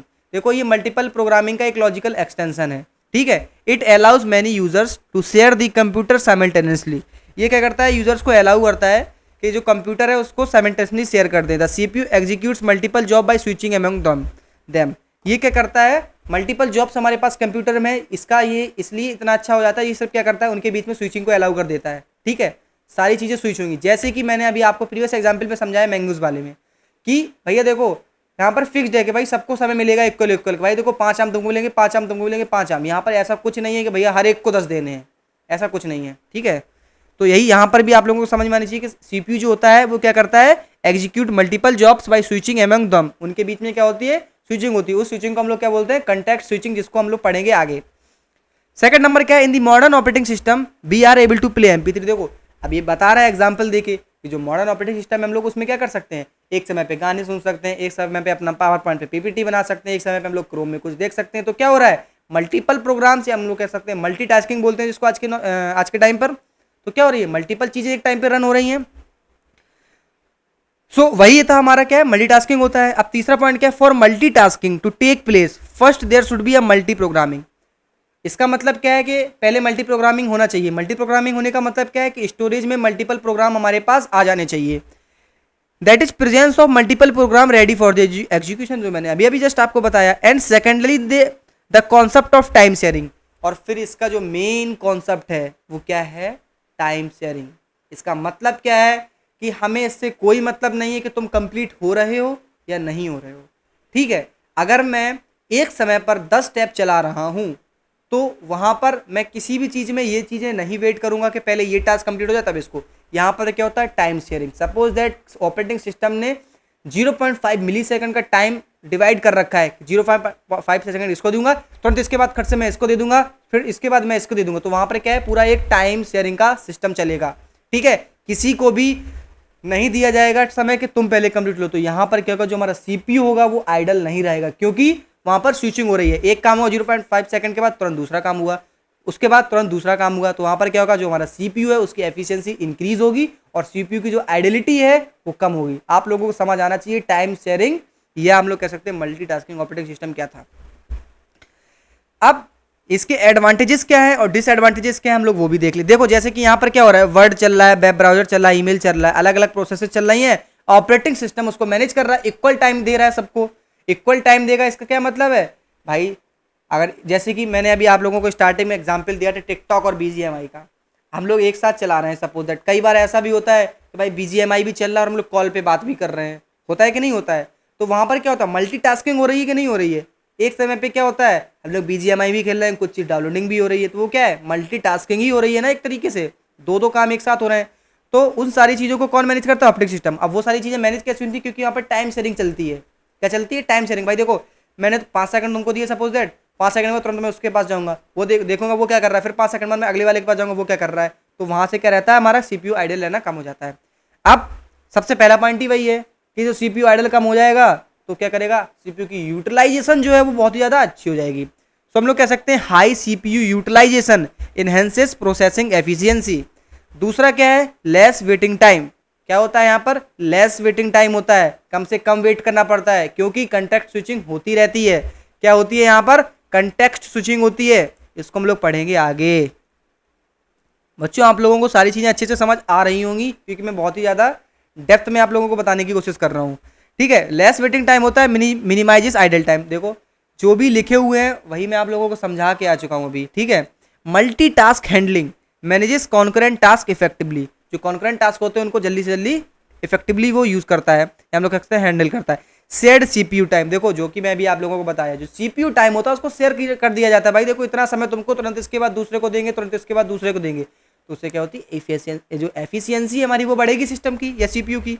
अब डिसएडवांटेजेस क्या है, देखिए जाहिर सी बात है, जब चीज़ें यहाँ पर कई सारी एक साथ होंगी, सबको अलग अलग कॉन्टेक्स्ट स्विच करना पड़ेगा, तो वहाँ पे क्या हो जाएगा, कॉम्प्लेक्स शेड्यूलिंग हो जाएगी हमारे पास।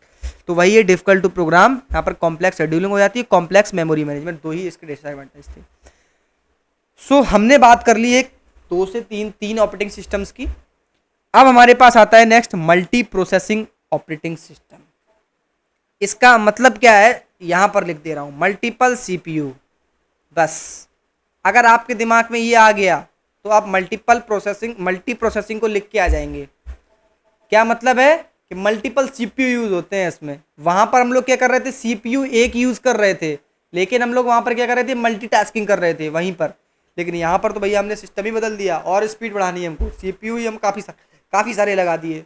तो ये क्या होगा, उससे भी अच्छा होगा। जब हम लोग कई बड़ी बड़ी चीज़ों पे काम होता है तो वहाँ पर क्या होता है, हम लोग मल्टी प्रोसेसिंग को यूज़ करते हैं, मल्टीपल CPUs को यूज़ करते हैं। तो यही चीज़ यहाँ पर भी हमारे पास दी गई है। Multi processor operating system refers to the use of 2 और मोर सेंट्रल प्रोसेसिंग यूनिट्स, जो मैंने आपको बताया, within a single computer system these multiple CPU share time bus memory and other peripheral device. देखिए अगर मैं आप लोगों को इसको एक एग्जाम्पल से समझाने की कोशिश करता हूँ कि एक व्यक्ति है, सपोज दैट एक व्यक्ति है, ये रहा, पहले इसके पास क्या थी, एक ही यहाँ पर गाड़ी थी, ठीक है। इसके पास दो काम थे, एक काम था कि ये सामान बेचने जाता था बाहर, एक इसका वो भी काम था, ठीक है, क्या करता था, सामान बेचने जाता था, इसके पास एक वो भी काम था। और दूसरा काम क्या था, ये अपने घर की चीज़ों को लाने के लिए उसको यूज़ करता था, ठीक है। तो वो दोनों काम एक ही से करता था। लेकिन अब क्या हो गया है, अब इसके बाद दो गाड़ियां हो गई हैं, दो गाड़ियां हो गई भाई, ठीक है। अब क्या करेगा, एक काम को लगा देगा ये भाई सामान जाओ बेचाओ, तुम्हारा जो भी बिजनेस है उसको कराओ, और एक बोल देगा किसी से कि भाई इस गाड़ी को ले लो, तुम घर के काम निपटा लो। तो क्या होगा, समय बचेगा, इफेक्टिव यूटिलाइजेशन हो रहा है टाइम का, ठीक है, और चीज़ें आइडियल नहीं रह रही हैं, जाओ भाई करके आओ काम।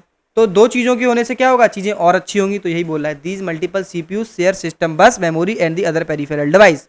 दूसरा पॉइंट क्या है, multiple concurrent processes each can run on a separate CPU. Separate CPU पे हम लोग कई सारी चीज़ें जो हम लोगों को डिजायर्ड कंडीशन पे हम लोग कह सकते हैं जो यूज़ होंगी, उनको हम लोग यूज़ करेंगे अपने हिसाब से कि सीपीयू पे क्या कराना है। Here we achieve a true parallel execution process. यहाँ पर हम लोग एक सच में एक पैरेलल एग्जीक्यूशन प्रोसेस को डेवलप कर पाते हैं। अब पैरेलल एग्जीक्यूशन को हम लोग समझ सकते हैं जब हम लोग पैरेलल विंडोज़ चलाते हैं। कई बार आप लोगों ने देखा होगा कि पैरेलल विंडोज़ चलती हैं, ठीक है। तो उसी तरीके से हम लोग समझ सकते हैं कि यहाँ पर क्या हो रहा है, पैरेलल एग्जीक्यूशन प्रोसेस चलती है, एक इधर भी चल रही है प्रोसेस एग्जीक्यूशन, एक इधर भी चल रही है एक ही समय पर। ये चीज़ याद रखनी है, इफेक्टिवनेस बढ़ जाएगी हमारे सिस्टम की। तीसरा पॉइंट क्या है, become most important in computer system where the complexity of the job is more, the CPU divide the concurrent the jobs generally used in the field like artificial intelligence, expert system, image processing, weather forecasting। देखिए ये point कुछ भी नहीं है, ये point यही है, जब हमारे पास कोई भी हैवी काम आता है, ठीक है, सपोज दैट इमेज प्रोसेसिंग है, वेदर फोरकास्टिंग जो बड़े लेवल पे होती है जिसके थ्रू हम लोग अपना वेदर देख पाते हैं, या आर्टिफिशियल इंटेलिजेंस एआई का यूज़ कर रहे हैं हम लोग, या हम लोग बड़े बड़े रिसर्च सेंटर में बात करें, नासा, इसरो, वहाँ पर क्या करेंगे हम लोग, यूज़ करेंगे मल्टी प्रोसेसिंग का, और करते भी हैं। सो अब हम लोग चलते हैं इसके कुछ एडवांटेजेस और डिसएडवांटेज। देखिए यहाँ पर लिखा भी हुआ है, ये डायग्राम याद करके जाने हैं। देखो यहाँ पर एक प्रोसेसर है, ये दूसरा प्रोसेसर है, ये तीसरा प्रोसेसर है, चौथा प्रोसेसर है। भाई देखो चार चार प्रोसेसर लगे हुए हैं, यहाँ पर एक बस रहती है जिस बस के थ्रू हम लोग कनेक्ट कर पाएंगे हर एक प्रोसेसर के थ्रू, और वो बस फिर जाके कनेक्ट होगी हमारे पास सीपीयू के पास, तो हम लोगों को सॉरी किसके पास होगी कनेक्ट, कंप्यूटर सिस्टम के पास, ठीक है। तो वहाँ से क्या होगा, हमारे पास हम लोगों को सीपीयू का, ये हम लोग कह सकते हैं जो हमारा समय है वो बचेगा, और हम लोग चीज़ों को बहुत ही फास्ट वे में कर पाएंगे। अब देखो हर एक प्रोसेसर होगा तो उनके पास अलग अलग अपनी कैच मेमोरी भी तो होगी, और जब अलग अलग कैच मेमोरी होगी तो और चीज़ें फास्ट होंगी ना। तो आप लोगों की चीज़ समझ में आनी चाहिए। अब एडवांटेजेस क्या है, देखो सिंपल सी बात है, सबसे बड़ा एडवांटेज होगा फास्टर परफॉर्मेंस। देखो चीज़ों को कनेक्ट करके समझोगे, मैं सारे ही जो ऑपरेटिंग सिस्टम लेके आया हूँ वो एक कनेक्टेड वे में ही लेके आया हूँ। यहाँ पर क्या हो रहा था, मल्टी प्रोसेस मल्टीपल सीपीयू, तो जब मल्टीपल सीपीयू आएंगे तो चीज़ें तेज होंगी, चीज़ें तेज होंगी तो हम लोगों को क्या होगा, उससे काफ़ी ज़्यादा फायदा होगा। तो यही बोल रहा है, faster performance, increase throughput, enhance reliability, cost effective term. एक सेकेंड, ठीक है, फास्टर परफॉर्मेंस होगा, इंक्रीज थ्रूपुट होगा, इनहेंस रिलायबिलिटी, कॉस्ट इफेक्टिव होगा, लॉन्ग टर्म चलेगा, ठीक है। डिसएडवांटेजेस क्या है, कॉम्प्लेक्स, ऑब्वियस सी बात है, मल्टीपल सीपीयू को कनेक्ट करना भाई, मल्टीपल सीपीयू को कनेक्ट करना आसान बात नहीं होगी ना, प्रॉब्लम आएगी, बड़ा सिस्टम बनेगा, काफ़ी सारा नेटवर्क हम लोगों को स्टैब्लिश करना पड़ेगा। इंक्रीज कॉस्ट, देखो भाई जब हम लोग मल्टीपल सीपीयू को यूज़ करेंगे तो कॉस्ट भी बढ़ेगी। यहाँ पर रटना नहीं है, कुछ चीज़ों को प्रैक्टिकली सोच के दिमाग लगा के एग्जाम में लिख के आना है, ठीक है। अब हम लोग चलते हैं अपने अगले वाले ऑपरेटिंग सिस्टम पर। देखिए यूनिट बड़ा है और मैं आप लोगों को समझाने पे ज़्यादा फोकस कर रहा हूँ, बाकी लोगों की तरह मैं आप लोगों को यहाँ पर बस रट्टा मरवाने नहीं आया हूँ कि मैं आप लोगों को लाइन बाई लाइन पढ़ के बता दूँ, ठीक है। क्योंकि अगर आप लोगों को समझ में आ जाएगा तो ये चीज़ें ऐसी हैं जो आप लोग समझ कर अपने हिसाब से लिख देंगे एग्जाम में, ठीक है। तो हम लोग बात करते हैं अब अपने नेक्स्ट की, जो कि है रियल टाइम ऑपरेटिंग सिस्टम। फिर से मैं आप लोगों को समझाऊंगा इसके नेम से ही सारी चीज़।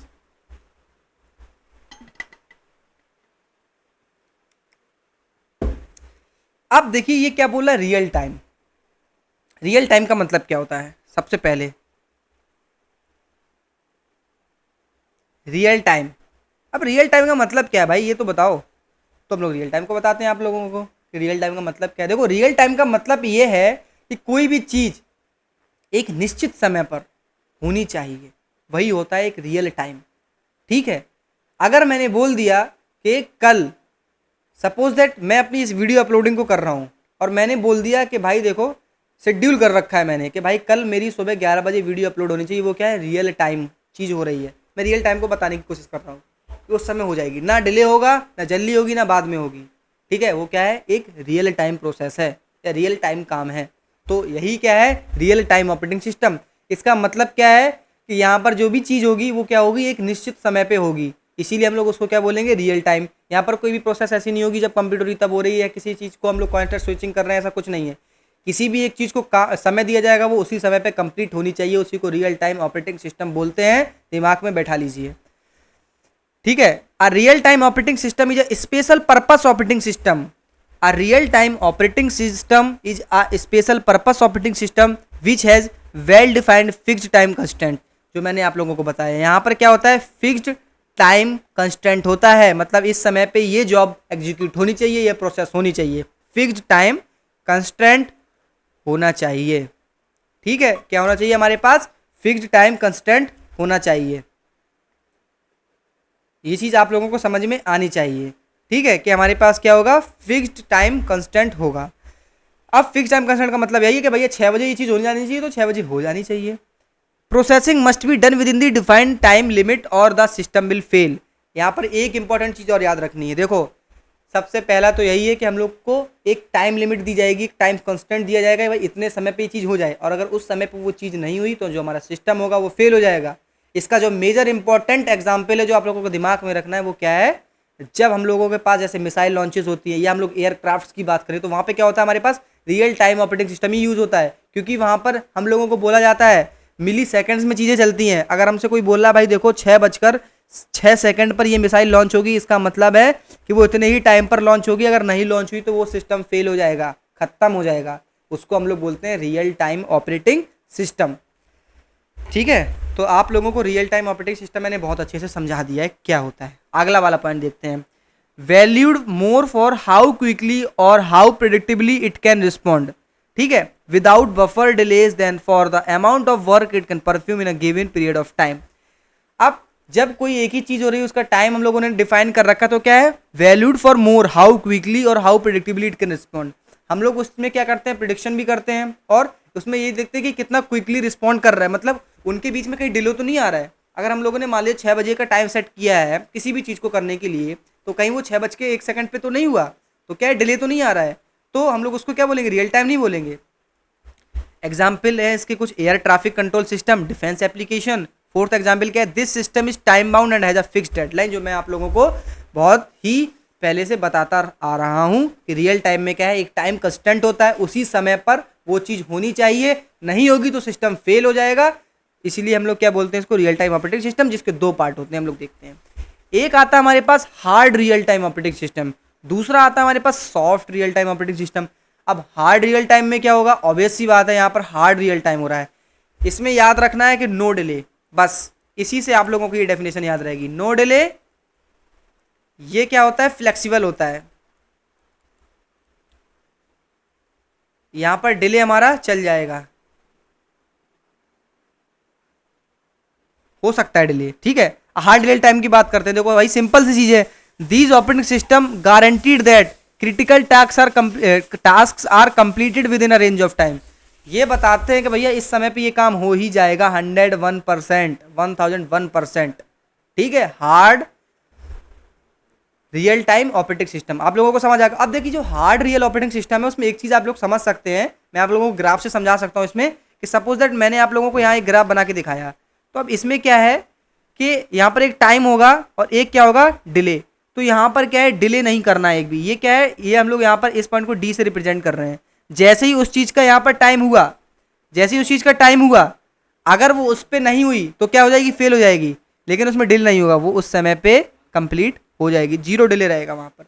लेकिन अगर हम लोग बात करेंगे अपने सॉफ्ट रियल टाइम में, तो सॉफ्ट रियल टाइम में क्या होगा हमारे पास, कि इसको होना तो इस तरीके से चाहिए कंप्लीट, लेकिन ये क्या करेगा, डिले कर देगा।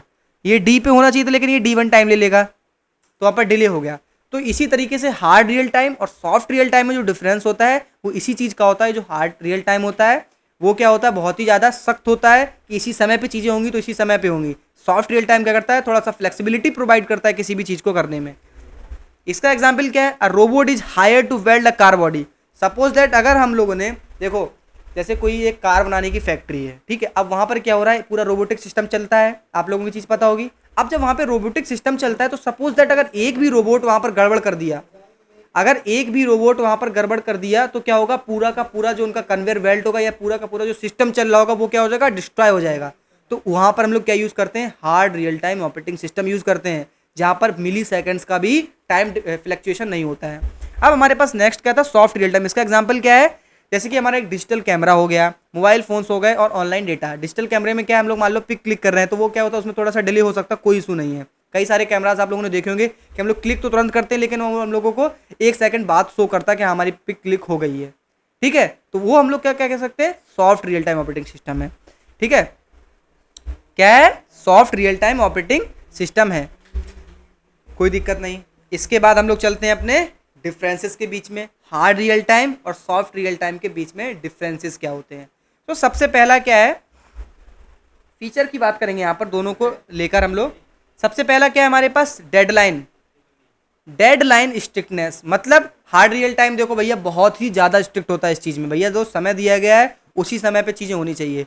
लेकिन जो सॉफ्ट रियल टाइम होता है वो क्या करता है, हम लोगों को एक फ्लैक्चुएशन या कह सकते हैं फ्लेक्सिबिलिटी प्रोवाइड कर देता है। देखो भाई अगर तुमने 6 बजे का बोला है तो भाई 6:05 पे भी चीज़ हो जाएगी, मुझे कोई दिक्कत नहीं है। रिस्पॉन्स टाइम, देखो हार्ड रियल टाइम का क्या होता है, मिली सेकेंड, प्रेडिक्टेबल, मिली सेकेंड्स में चीज़ें होती हैं हार्ड रियल टाइम में। जैसे कि अगर मान लीजिए कोई एक मिसाइल लॉन्च हो रही है, वो क्या होगी, मिली सेकंड में लॉन्च हो जाएगी, कोई दिक्कत नहीं। लेकिन हमारे पास सॉफ्ट रियल टाइम की बात करेंगे तो मोर रिलैक्स्ड होता है, टॉलरेट जिटर, यहाँ पर रिलैक्सिबिलिटी ज़्यादा प्रोवाइड होती है। टास्क कॉन्सिक्वेंसेस, यहाँ पर सिस्टम फेल्योर, अगर मेरा काम उस समय पे नहीं हुआ तो सीधी सी बात है, हार्ड रियल टाइम पे अगर चल रहा था वो तो सिस्टम हमारा ब्रो फेल्योर हो जाएगा। देखिए इतने अच्छे से मेरा मैं समझा रहा हूँ अगर आप लोगों को, तो आप लोगों को इस चीज़ पे ध्यान देना है कि इस कंटेंट को मैक्स टू मैक्स स्टूडेंट्स तक पहुँचाएँ, ठीक है। सिस्टम फोकस क्या है, सेफ्टी एंड डिटर्मिनिज्म, सेफ्टी रहती है इसमें। यूजर एक्सपीरियंस एंड रिस्पॉन्सिवनेस, यहाँ पर भी यूजर एक्सपीरियंस और रिस्पॉन्सिवनेस में रहती है। डेटा इंटीग्रिटी शॉर्ट टर्म रहता है, इसमें लॉन्ग टर्म रहता है। अब देखिए बात करेंगे हम लोग इससे भी अच्छे और एक इंपॉर्टेंट टॉपिक की, जो एग्जाम के पॉइंट ऑफ व्यू से बहुत ही ज़्यादा इंपॉर्टेंट है, जिसको हम लोग बोलते हैं क्या, स्ट्रक्चर ऑफ ऑपरेटिंग सिस्टम। क्या बोलते हैं guys, structure of operating system. देखो हम लोगों ने अभी तक क्या क्या पढ़ लिया, हम लोगों ने पढ़ लिया अपने फंक्शन क्या होते हैं ऑपरेटिंग सिस्टम के, क्लासिफिकेशन क्या होते हैं ऑपरेटिंग सिस्टम की, सारी चीज़ें पढ़ ली। इसी तरीके से जो ऑपरेटिंग सिस्टम है उसका भी तो एक अपना स्ट्रक्चर होगा ना, कि किस वे में चीज़ें उसके अंदर हैं, तो उसी को हम लोग यहाँ पर देखने वाले हैं। तो यहाँ पर एक होता है सिंपल स्ट्रक्चर, एक होता है कर्नल और एक होता है लेयर्ड। यहाँ पर कर्नल 3 पार्ट में डिवाइड होता है, एक मोनोलिथिक होता है। देखो सिंपल को भी हम लोग क्या बोल सकते हैं, मोनोलिथिक बोल सकते हैं। सिंपल भी एक तरीके से क्या होता है, मोनोलिथिक होता है। यहाँ पर कर्नल 3 पार्ट में डिवाइड होता है। देखो डायग्राम बना के आना है आप लोगों के एग्जाम्पल में। एक मोनोलिथिक कर्नल होता है, एक माइक्रो कर्नल होता है और एक री इंट्रेंट कर्नल होता है। आप लोगों को समझ में आएगा भी। देखो एग्जाम के पॉइंट ऑफ व्यू से इंपॉर्टेंट है, जहाँ जहाँ मैंने स्टार लगाए हैं इन पे क्वेश्चन आएगा ही आएगा। एग्जाम के टाइम हम आप लोगों के लिए एक बहुत ही अच्छी सीरीज लेके आएंगे, जहाँ पर मतलब मैक्स टू मैक्स एक वन शॉट रहेगा पूरे यूनिट का। उस यूनिट में आप लोगों को सिर्फ ऐसे क्वेश्चन दिए जाएंगे, ऐसे क्वेश्चन आप लोगों को पढ़ाए जाएंगे जिनसे आप लोग एग्जाम में काफ़ी अच्छे नंबरों से पास हो सकेंगे, ठीक है। ये एग्जाम के टाइम पे सीरीज आएगी। सिंपल स्ट्रक्चर, देखिए सिंपल से पता चल रहा है यहाँ पर क्या है, इसका जो स्ट्रक्चर एकदम सिंपल वे में रहता है। अब यहाँ पर क्या है, सिंपल से क्या है, many operating system do not have well defined structure. तो यहाँ पर वही चीज़ है, यहाँ पर कोई वेल डिफाइंड स्ट्रक्चर नहीं है हमारे पास, ठीक है। क्या है हमारे पास यहाँ पर कोई वेल डिफाइंड स्ट्रक्चर नहीं रहता है, एक सेकेंड, ठीक है। हमारे पास क्या है, वेल डिफाइंड स्ट्रक्चर नहीं रहता है। Frequently such system started as small simple and limited system and then grew beyond their original scope. देखो इसका बोलने का क्या मतलब है, ये सिस्टम बहुत ही छोटे होते हैं, ठीक है, और ये वेल डिफाइंड नहीं होते हैं, सिंपल स्ट्रक्चर्स, ठीक है। इनके एग्जाम्पल क्या है, MS DOS, ये बहुत पहले यूज़ किए जाते थे, MS DOS वगैरह, ठीक है, is an example of such system. अब यहाँ पर पहला पॉइंट क्या है, हम लोग कह सकते हैं do not have well structure, do not have well structure, ठीक है, इनके पास वेल स्ट्रक्चर नहीं होता है, किसके पास, सिंपल के पास, सिंपल स्ट्रक्चर के पास। दूसरा क्या है यहाँ पर, such system started as small simple, ये क्या होते हैं, स्मॉल होते हैं। दो ही पॉइंट आप लोगों को याद रखने हैं। इसका एक डायग्राम है, ये रहा, कि पहले एप्लीकेशन प्रोग्राम होगा, फिर एक रेसिडेंट सिस्टम प्रोग्राम होता है, फिर MS DOS, ये डिवाइस ड्राइवर की तरह वर्क करता है, फिर रोम बायोस और डिवाइस ड्राइवर। ये क्या है, एक इंपॉर्टेंट डायग्राम है जो आप लोगों को याद करके जाना है। जहाँ पर हमारा MS DOS है वो यहाँ पर लाई कर रहा है, ठीक है। इसके बाद आता है हमारे पास एक लेयर्ड स्ट्रक्चर। लेयर्ड स्ट्रक्चर एक बहुत ही यूजफुल एंड बहुत ही इंपॉर्टेंट स्ट्रक्चर होता है हमारे ऑपरेटिंग सिस्टम का, ठीक है। जहाँ पर हम लोग बात करेंगे अपने इस लेयर्ड की, तो वहाँ पर क्या है, जैसे कि नाम से पता चल रहा है लेयर्ड स्ट्रक्चर है। यहाँ पर सारी चीज़ें एक के बाद एक के बाद एक के बाद एक के बाद एक लेयर में स्टेब्लिश्ड कर दी जाती हैं। जैसे कि सॉरी, जैसे कि यहाँ पर क्या है, an OS can be broken into pieces and retain much more control over the system. देखो यहाँ पर ये क्या बोल रहा है, जो एक OS होता है वो क्या करता है, यहाँ पर डिफरेंट पीसेस में क्या हो जाता है, यहाँ पर हमारे सिस्टम को ब्रेक कर देता है। An OS system broken into, system को नहीं, OS अपने आप में ब्रेक हो जाता है, sorry, pieces and retain much more control over the system, और वो अपने जो सिस्टम होता है उस पर कंट्रोल पा लेता है, ठीक है। जो OS होता है वो अपने आप को पीसेस में डिवाइड करता है और सिस्टम पे कंट्रोल रिटेन करता है। In this structure the OS is broken into number of layers. देखो वही चीज़ बताई जा रही है, जो OS होता है यहाँ पर वो नंबर ऑफ लेयर्स में यहाँ पर डिवाइड हो जाता है। जैसे कि यहाँ पर दिया गया है, जो जीरो लेवल होती है उसको हार्डवेयर बोलते हैं, तो जीरो लेवल होती है हमारी उसको हार्डवेयर बोलते हैं। फिर उसके बाद लेयर 1 आएगी, लेयर 2 आएगी, लेयर N जो आती है वहाँ पर UI रहता है, ठीक है। आप लोगों को एक चीज़ पता होगी कि अगर हम लोग किसी सिस्टम पर बैठे हो, देखो इसको समझना ध्यान से, अच्छे से समझने की कोशिश करिएगा आप लोग, कि अगर हमारे पास कोई एक सिस्टम है, कंप्यूटर सिस्टम है एक हमारे पास, ठीक है। जैसे मैं अभी अपना एक सिस्टम यूज़ कर रहा हूँ अपना, तो मैं क्या हूँ, उस सिस्टम का यूज़र हूँ, ठीक है। तो यहाँ पर क्या बोल रहा है कि जो यूज़र है वो nth नंबर लेयर पे है। तो सबसे पहले यहाँ पर क्या यूज़ हो रहा है, ये हमारा जो सिस्टम है जो मैं यूज़ कर रहा हूँ, ये क्या है, इसका एक हार्डवेयर है सबसे पहले। हार्डवेयर के बाद इसमें क्या चीज़ें यूज हो रही होंगी, सॉफ्टवेयर यूज हो रहे होंगे। सॉफ्टवेयर के बाद इसमें क्या हो रहा होगा, ऑपरेटिंग सिस्टम, जिसको हम लोग पढ़ रहे हैं, ठीक है। तो ऑपरेटिंग सिस्टम की लेयर्स अंदर बनाई जाती है इसी तरीके से कि पहले यूज़र का चीज़ रहेगा या पहले हार्डवेयर रहेगा, उसके बाद लेयर लेयर बनते बनते जो एंड टाइम पे होता है उसको हम लोग क्या बोलते हैं, यूज़र इंटरफेस। याद रखना है, जो चीज़ें यूज़र को दिखाई जाती हैं। तो यहाँ पर यही बोला गया है, द बॉटम लेयर जो होती है वो हार्डवेयर होती है, टॉप मोस्ट होती है लेयर वो यूजर इंटरफेस होती है। These layers are so design that each layer use the functions of the lower level layers. तो यही चीज़ है, ये लेयर्ड स्ट्रक्चर में कुछ नहीं होता है। यहाँ पर जो हमारा ऑपरेटिंग सिस्टम होता है उसको डिफरेंट पीसेस में ब्रेक कर देते हैं ताकि वो सिस्टम पे कंट्रोल अच्छे से पा सके। और वहाँ पर जो 0th लेवल की लेयर होती है उसको हार्डवेयर में यूज़ करते हैं, जो nth लेवल की लेयर होती है उसको यूज़र इंटरफेस के लिए यूज़ करते हैं, बस। इसके बाद क्या है हमारे पास, एडवांटेजेस ऑफ लेयर्ड स्ट्रक्चर। उसके बाद क्या है हमारे पास, एडवांटेजेस ऑफ लेयर्ड स्ट्रक्चर। क्या है, एडवांटेजेस ऑफ लेयर्ड स्ट्रक्चर। देखो एडवांटेज क्या होगा इसका, layering make it easier to enhance the operating system as the implementation of a layer of the layer can be change easily without affecting the other layer. देखो जब किसी चीज़ को हम लोगों ने लेयर्स में डिवाइड कर रखा है तो हम लोगों को यहाँ पर क्या नहीं करना पड़ेगा, किसी भी चीज़ को डिस्टर्ब नहीं करना पड़ेगा। सपोज दैट मेरे पास ये 4 लेयर्स हैं, एक लेयर ये है, एक लेयर ये, एक लेयर ये, एक लेयर ये है। मुझको ये लेयर चाहिए तो मैं यहाँ पर सीधा जाऊँगा, इस लेयर को ले लूँगा, ये लेयर चाहिए तो इसको ले लूँगा, अलग अलग चीज़ें हैं। तो यही बोल रहा है, layering make it easy to enhance the operating system as the implementation.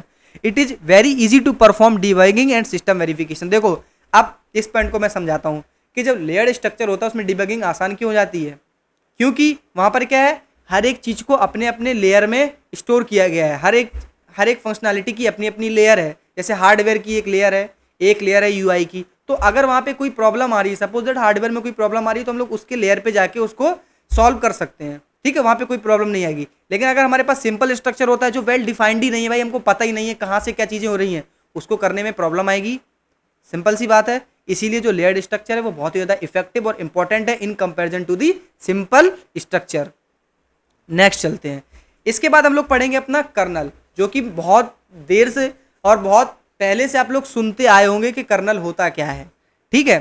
So colonel की अगर हम लोग बात करें, कर्नल जो होता है हमारे पास, वो क्या करता है कि कोर पार्ट कहलाता है हमारे पास ऑपरेटिंग सिस्टम का। क्या कहलाता है, core part of the operating system. Kernel is central component of an operating system that manages operation of the computer and hardware. देखो जो कर्नल है वो क्या है, हमारे पास ऑपरेटिंग सिस्टम का एक कोर पार्ट होता है जो क्या करता है, हमारे पास हार्डवेयर कंप्यूटर के हार्डवेयर को, कंप्यूटर के हार्डवेयर को हम लोग उनके अंदर सॉफ्टवेयर को, उनके अंदर जो ऑपरेशंस होती हैं उनको मैनेज करने में काम करता है। डेफिनेशन में सबसे पहली लाइन क्या लिखेंगे, kernel is the core component of the या core part of the operating system, जो क्या करता है हमारे पास मैनेज करता है ऑपरेशंस को कंप्यूटर एंड हार्डवेयर के। It basically manage operations of memory and CPU time.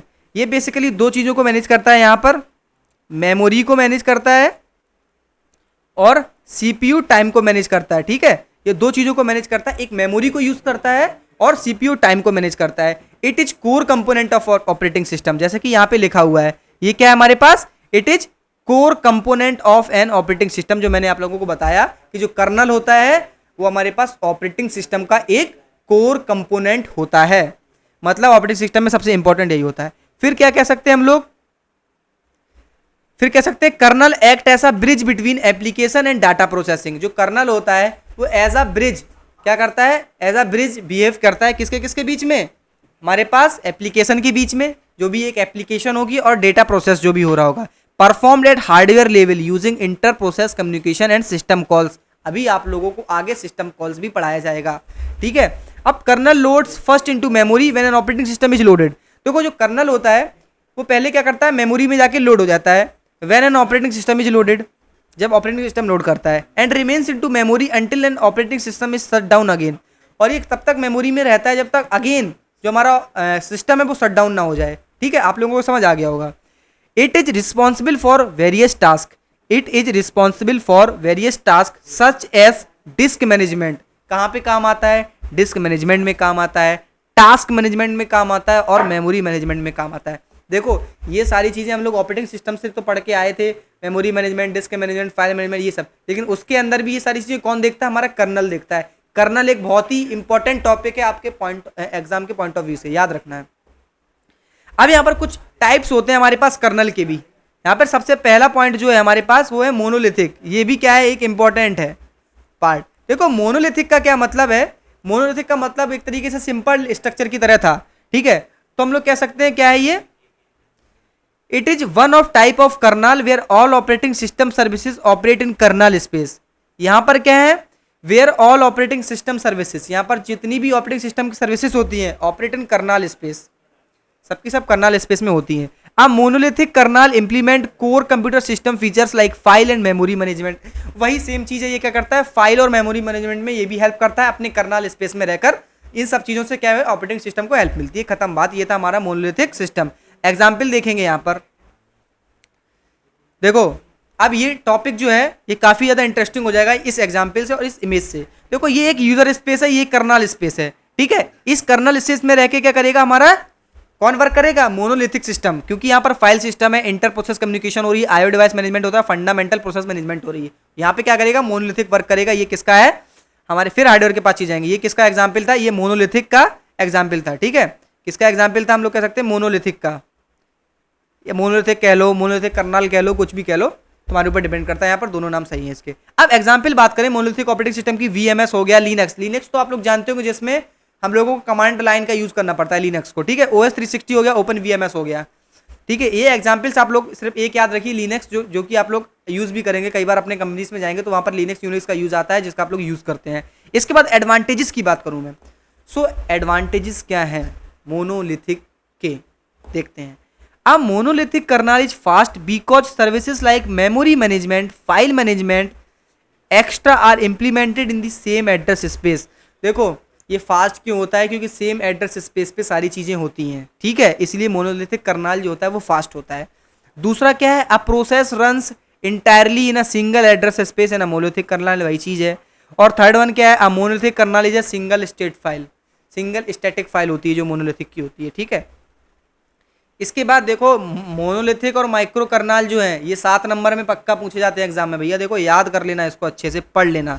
Monolithic तो मैंने बता दिया, सिंपल होता है, फाइल मैनेजमेंट मेमोरी मैनेजमेंट में काम आता है। इसके एडवांटेजेस बता दिए, ये डायग्राम आप लोग याद कर लीजिएगा, मोनोलिथिक हो गया। माइक्रो कर्नल देखते हैं हम लोग। देखो माइक्रो कर्नल क्या है, ये भी वही सेम है, एक कर्नल का टाइप है which has minimalist approach, it has virtual memory and thread scheduling. अब देखो आप लोगों को अभी थ्रेड शेड्यूलिंग मैंने बताई नहीं है ना, कि मल्टी थ्रेडेड चीज़ें बताई हैं, तो अभी आप लोगों को क्या है इसको समझ लीजिए बस कि क्या है, इट हैज वर्चुअल मेमोरी होती है और थ्रेड शेड्यूलिंग होती है इसमें। It is more stable with less services in kernel space. ये क्या होता है, मोर स्टेबल होता है, इसको भले लेस सर्विसेज मिले कर्नल स्पेस में। It puts rest in user space, it puts rest in user space, it use in small OS. इसको हम लोग यूज किस में करते हैं, स्मॉल ऑपरेटिंग सिस्टम में यूज करते हैं। One benefit of the micro kernel approach it is that it makes the extending the operating system easier. ये करता है, देखो सिंपल सी बात है, अगर हम लोग माइक्रो कर्नल यूज कर रहे हैं तो हम लोगों को अगर ओएस को एक्सटेंड करना है वो चीज़ आसान हो जाएगी, लेकिन बहुत बड़ा सिस्टम है उसको एक्सटेंड करने में प्रॉब्लम आएगी क्योंकि उसके अंदर इतनी सारी चीज़ें होंगी। All new services are added to the user space and consequently do not require modification of the kernel. समझ में आ गया होगा। When the kernel does have to be modified, the changes tend to be fewer because the microkernel is small kernel। ये चीज़ भी easy points है। ये तो आप लोग देखिए, ये जो माइक्रो कर्नल है वो हमारे पास मोनोलिथिक से भी इजी है, याद करके आइएगा। देखो एप्लीकेशन है हमारे पास, एप्लीकेशन आईपीसी है, डिवाइस ड्राइवर है, यूनिक्स सर्वर है, फाइल सिस्टम है, basic IPC, virtual memory, scheduling है। तो ये सब चीज़ें क्या है, एक हमारे पास माइक्रो कर्नल की डायग्राम आप लोग याद कर लीजिएगा, ठीक है। इसके बाद एडवांटेजेस क्या क्या है इसके, देखो सिंपल से एडवांटेज आपको समझने होंगे। Micro kernel are secure as only those parts which might influence the system functionality are added. देखो माइक्रो कर्नल क्या होते हैं, सिक्योर होते हैं क्योंकि वही पार्ट्स हम लोग यूज करते हैं जो कि सिस्टम फंक्शनैलिटी में ऐड है। दूसरा पॉइंट क्या है, the various modules of a micro kernel can be swapped, reloaded and modified without affecting the kernel. कई सारे जो मॉड्यूल्स होते हैं वो आपस में क्या हो जाते हैं, स्वैप हो जाते हैं, रीलोड हो जाते हैं कर्नल को अफेक्ट किए बिना। थर्ड क्या है, micro kernel architecture is compact. देखो ये चीज तो पता ही है, नाम ही उसका माइक्रो कर्नल है तो छोटा होगा, कॉम्पैक्ट होगा। So it performs better. अगला पॉइंट क्या है, डिसएडवांटेजेस के अंदर देखते हैं। When the drivers are implemented as a procedure, ये चीज भी पता होनी चाहिए, जब ड्राइवर्स हैं जो हमारे वो इंप्लीमेंट होंगे एज प्रोसीजर्स, अ कॉन्टेक्ट स्विच और a function call is needed. देखो जब भी हमारा जो ड्राइवर है वो इंप्लीमेंट होगा प्रोसीजर के थ्रू एज अ प्रोसीजर, तो वहाँ पर कॉन्टेक्ट स्विचिंग की जरूरत पड़ती है, ठीक है। ये चीज़ आप लोगों को पता होनी चाहिए, हम लोगों को वहाँ पर किसकी जरूरत पड़ेगी, कॉन्टेक्स्ट स्विचिंग की जरूरत पड़ेगी वहाँ पर, ठीक है। फिर क्या है, in a micro kernel based OS providing services is costlier. यहाँ पर कॉस्टलियर होता है मोनोलिथिक के कंपैरिजन में, ठीक है। सो अब हमारा क्या है, इंट्रोडक्शन टू सिस्टम कॉल है। हम लोग लगभग अपने इस लेक्चर को खत्म करेंगे अगले 25 मिनट्स में, ठीक है।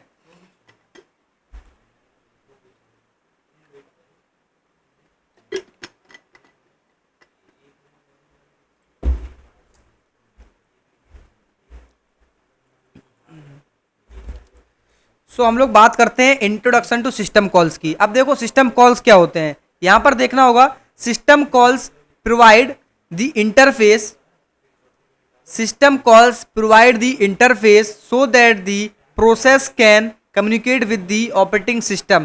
देखो जो सिस्टम कॉल होता है वो क्या प्रोवाइड करता है, एक इंटरफेस प्रोवाइड करता है, ठीक है। तो जिसके कारण हमारी जो प्रोसेस है वो कम्युनिकेट कर सकती है एक ऑपरेटिंग सिस्टम के थ्रू, ठीक है। ये क्या करता है, हमारे पास इंटरफेस प्रोवाइड करता है, ठीक है। ये चीज आप लोगों को समझनी होगी, ये क्या करता है, इंटरफेस प्रोवाइड करता है, provided for communication of process with OS, ठीक है। ओएस के साथ कंपेयर करने के लिए आप लोगों को क्या किया जाता है, यहां पर सिस्टम कॉल का यूज किया जाता है, ठीक है। ये डेफिनेशन आप लोगों के लिए बहुत ही इंपॉर्टेंट है। System call is the special function that is used by the process to request action from the operating system. देखो वही चीज बोल रहा है, सिस्टम कॉल क्या है, एक तरीके का फंक्शन होता है जो कि यूज किया जाता है एक प्रोसेस के द्वारा। अगर ऑपरेटिंग सिस्टम से उसको कुछ भी हेल्प चाहिए होगी तो वो यूज करेगा किसका, सिस्टम कॉल का। कौन, process. which cannot be carried out by normal function, system calls provide the interface between the process and the operating system। ये चीज पता ही होगा किस तरीके से। देखो ये यूजर प्रोग्राम है, ये यूजर इंटरफेस है, यहाँ पर बीच में सिस्टम कॉल्स हैं, तभी जाके यहाँ पर क्या हो रहा है, एक अपने ओएस के बीच में चीजें चल रही हैं। जब यूजर इंटरफेस किसको कनेक्ट कर रहा है, एक प्रोसेस को, यहाँ पर यूआई क्या करेगा, एक प्रोसेस को स्टार्ट करेगा, ये प्रोग्राम को स्टार्ट करेगा, वहाँ पे सिस्टम कॉल की मदद लेनी होगी इस प्रोसेस को किसके साथ कनेक्ट होने के लिए, ऑपरेटिंग सिस्टम के साथ कनेक्ट होने के लिए, ओके। यहां पर ऑपरेटिंग सिस्टम की वर्किंग समझेंगे, सॉरी हम लोग अब सिस्टम कॉल की वर्किंग समझेंगे। तो सिस्टम कॉल की वर्किंग क्या होती है, यहां पर 2 पॉइंट पहले आप लोगों को याद रखने हैं कि यूजर मोड होता है, एक मॉनिटर या कर्नल मोड होता है। यूजर मोड क्या होता है, in this mode execution is done on the behalf of the user. देखो इस मोड में क्या होता है, जो हमारा देखो सबसे पहले आप लोग ये समझिए, यहाँ पर नाम क्या दिया गया है, यूजर मोड। तो यूजर मोड का क्या मतलब है, execution is done on the behalf of the user, जो एग्जीक्यूशन हो रही है वो यूजर के बिहाफ पे होगी। इसके बाद मॉनिटर और कर्नल मोड क्या है, in this mode execution is done on the behalf of operating system. तो यहाँ पर वर्किंग ऑफ सिस्टम कॉल, जब सिस्टम कॉल होती है तो यहाँ पर दोनों चीजें हमारे पास काम आती हैं, यूजर मोड भी काम आता है और कर्नल मोड भी। देखो यूजर मोड कब काम आएगा, जब यूजर किसी प्रोसेस को एग्जीक्यूट करने के लिए स्टार्ट करेगा। देखो यूजर प्रोसेस एग्जीक्यूटिंग, यूजर ने यहाँ से प्रोसेस स्टार्ट की, जब कोई प्रोसेस स्टार्ट होगी तो उसको क्या करना होगा, हमारे पास सिस्टम कॉल लगानी होगी। तो जब सिस्टम कॉल लगानी होगी तो वो किसके पास जाता है, हमारे पास। सिस्टम कॉल किस लिए लगाई जाती है, एक प्रोसेस को एक ऑपरेटिंग सिस्टम से कनेक्ट करने के लिए। तो यहाँ पर ऑपरेटिंग सिस्टम से कनेक्ट होने के लिए वो चीज़ कहाँ जाएगी, सिस्टम कॉल अगर जो यूजर ने स्टार्ट की है कहाँ जाएगी, हमारे पास कर्नल स्पेस में जाएगी। हम लोग कह सकते हैं कर्नल मोड में, क्योंकि कर्नल जो होता है वो ओएस के अंदर होता है। ये चीज़ समझ में देखो बहुत ही ज़्यादा इंपॉर्टेंट है, आप लोगों को समझना होगा सिस्टम कॉल को। सिस्टम कॉल क्या करता है, जो हमारा ऑपरेटिंग सिस्टम है उसको और प्रोसेस को, एक प्रोसेस को और ऑपरेटिंग सिस्टम को आपस में कनेक्ट करता है। इसीलिए हम लोग कहते हैं जो हमारा सिस्टम कॉल है वो एज अ इंटरफेस वर्क करता है। अगर हमारे प्रोसेस को कोई हेल्प चाहिए, कोई भी इंफॉर्मेशन चाहिए ओएस से, हम लोग एक सिस्टम कॉल भेजते हैं। और ये दो मोड में होती है। एक मोड होता है हमारे पास यूजर मोड, एक मोड होता है हमारे पास कर्नल मोड। ठीक है, यूजर मोड क्या है, जब बिहाफ ऑफ यूजर के द्वारा किया जाए, या हम लोग बात करेंगे कर्नल मोड क्या है, on the behalf of kernel हो। तो यहाँ पर इन दोनों की हेल्प से एक सिस्टम कॉल की वर्किंग बनती है। सबसे पहले यहाँ पर क्या होता है, हमारे पास एक यूजर होगा, वो एक प्रोसेस को एग्जीक्यूट करना स्टार्ट करेगा। जब एक प्रोसेस आएगी तो उसको कुछ हेल्प चाहिए होगी, कुछ डेटा चाहिए होगा, तो उसको क्या है, ओएस से कम्युनिकेट करना है। जब उसको ओएस से कम्युनिकेट करना है तो उसको क्या करना पड़ेगा, एक सिस्टम कॉल करनी पड़ेगी।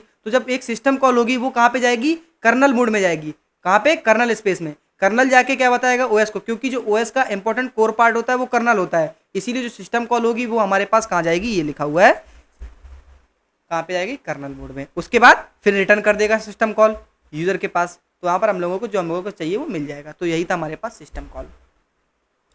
ठीक है, क्या था, सिस्टम कॉल था।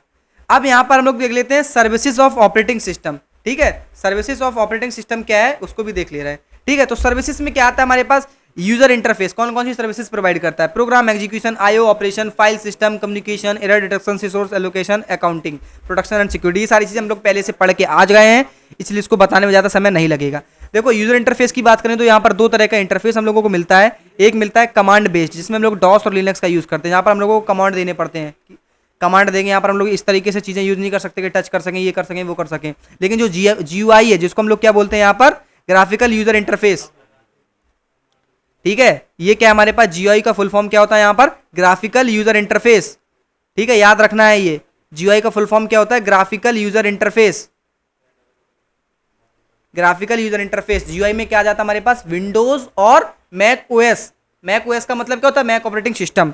अब देखो इंटरफेस है क्या, the operating system provides the interface facility to the user. जो ऑपरेटिंग सिस्टम होता है वो क्या करता है, एक इंटरफेस की फैसिलिटी प्रोवाइड करता है। दूसरा क्या है, interface such as graphical user interface, command prompt interface, touch interface. जैसे कि मैं अभी इसका यूज कर पा रहा हूँ, मैं अपने टच पैड पे टच कर पा रहा हूँ। ये क्या है, एक ऑपरेटिंग सिस्टम के द्वारा हम लोगों को क्या दिया जा रहा है, फंक्शनैलिटी दी जा रही है। समझना होगा बात को। इसके बाद आता है प्रोग्राम एग्जीक्यूशन। प्रोग्राम एग्जीक्यूशन क्या होता है, the operating system is responsible for the, देखो प्रोग्राम एग्जीक्यूशन क्या है, ऑपरेटिंग सिस्टम जो होता है वो किसी भी प्रोग्राम को एग्जीक्यूट करने के लिए रिस्पॉन्सिबल होता है। सारी प्रोसेसेस आती है तो यही प्रोग्राम एग्जीक्यूशन में। ये सारी चीज़ें मैं आप लोगों को बार बार पढ़ाऊंगा, वो कोई मतलब नहीं है। इसी तरीके से इनपुट आउटपुट ऑपरेशन, ये सब मैं आईओ मैनेजमेंट में पढ़ा चुका हूँ आप लोगों को। The operating system is responsible for the handling all sort of inputs from keyboard mouse. ये सारी चीज़ें सिंपल है, सिमिलर है।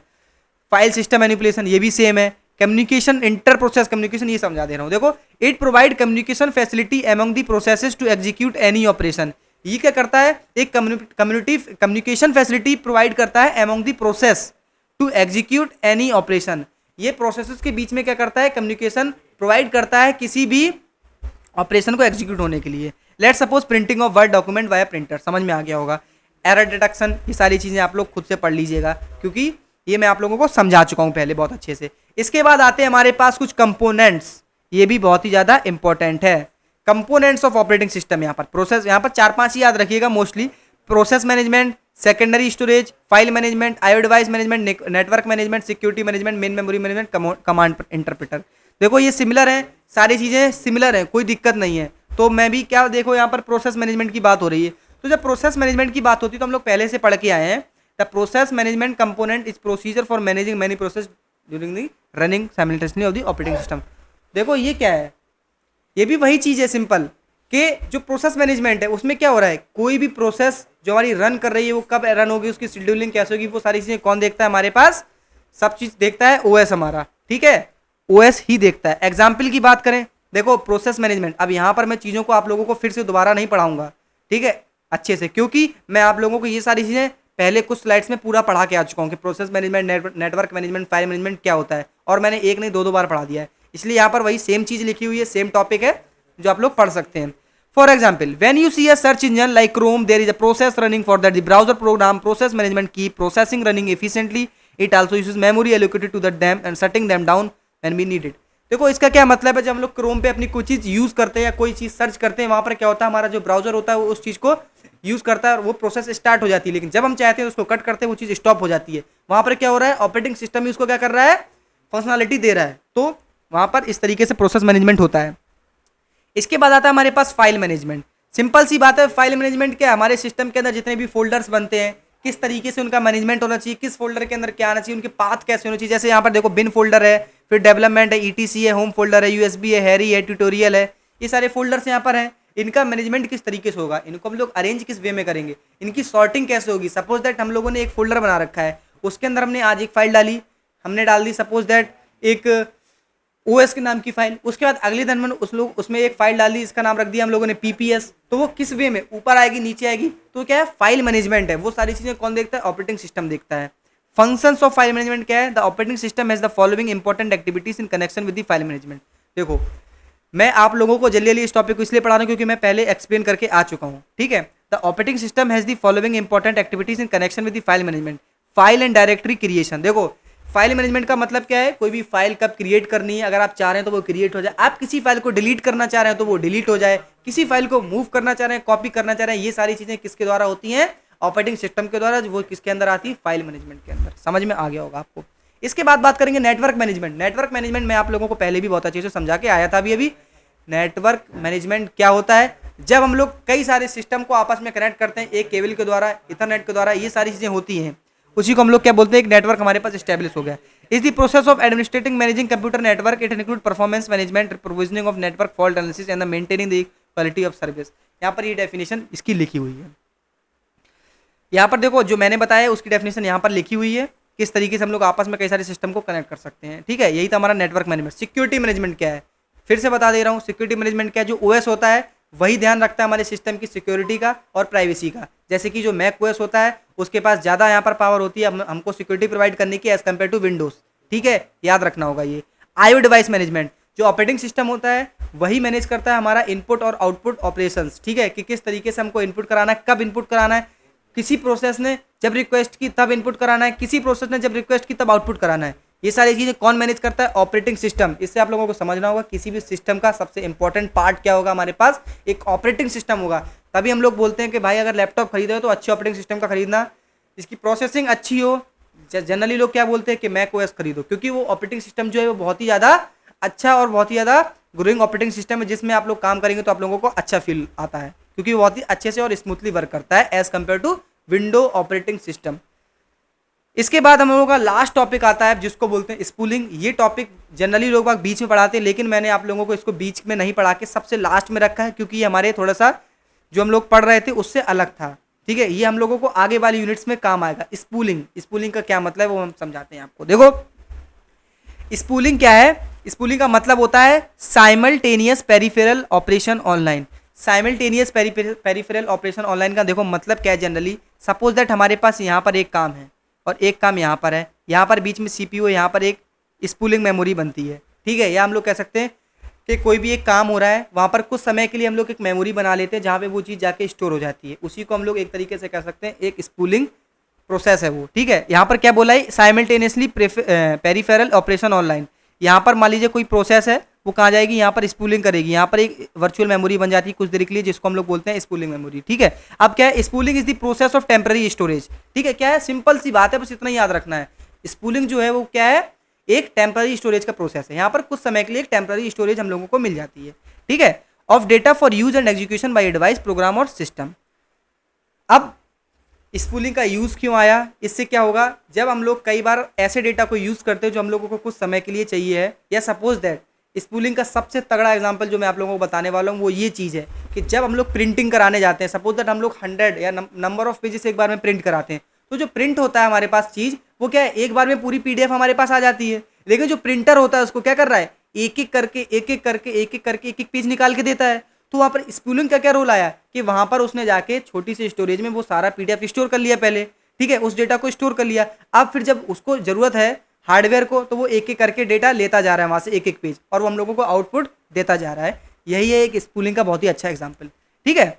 दूसरा क्या है, data is sent to and stored in a main memory और other volatile storage until it is requested for the education by a program और कंप्यूटर। देखो फिर से बता दूं मैं, जब तक वहाँ पर एक सिस्टम के द्वारा नहीं बोला गया कि भाई देखो लाओ डेटा लाओ हमको मेन मेमोरी में दे दो, तब तक वो चीज़ नहीं होगी। इसी तरीके से वही मैंने जो आप लोगों को एक प्रिंटर वाला एग्जाम्पल समझाया वहाँ से समझ में आ गया होगा।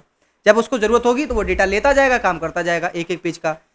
अब थर्ड पॉइंट क्या है यहाँ पर, spooling makes use of the disk as a large buffer to send data to printers and other devices. वही लाइन है कि वहाँ पर यूज होता है स्पूलिंग का।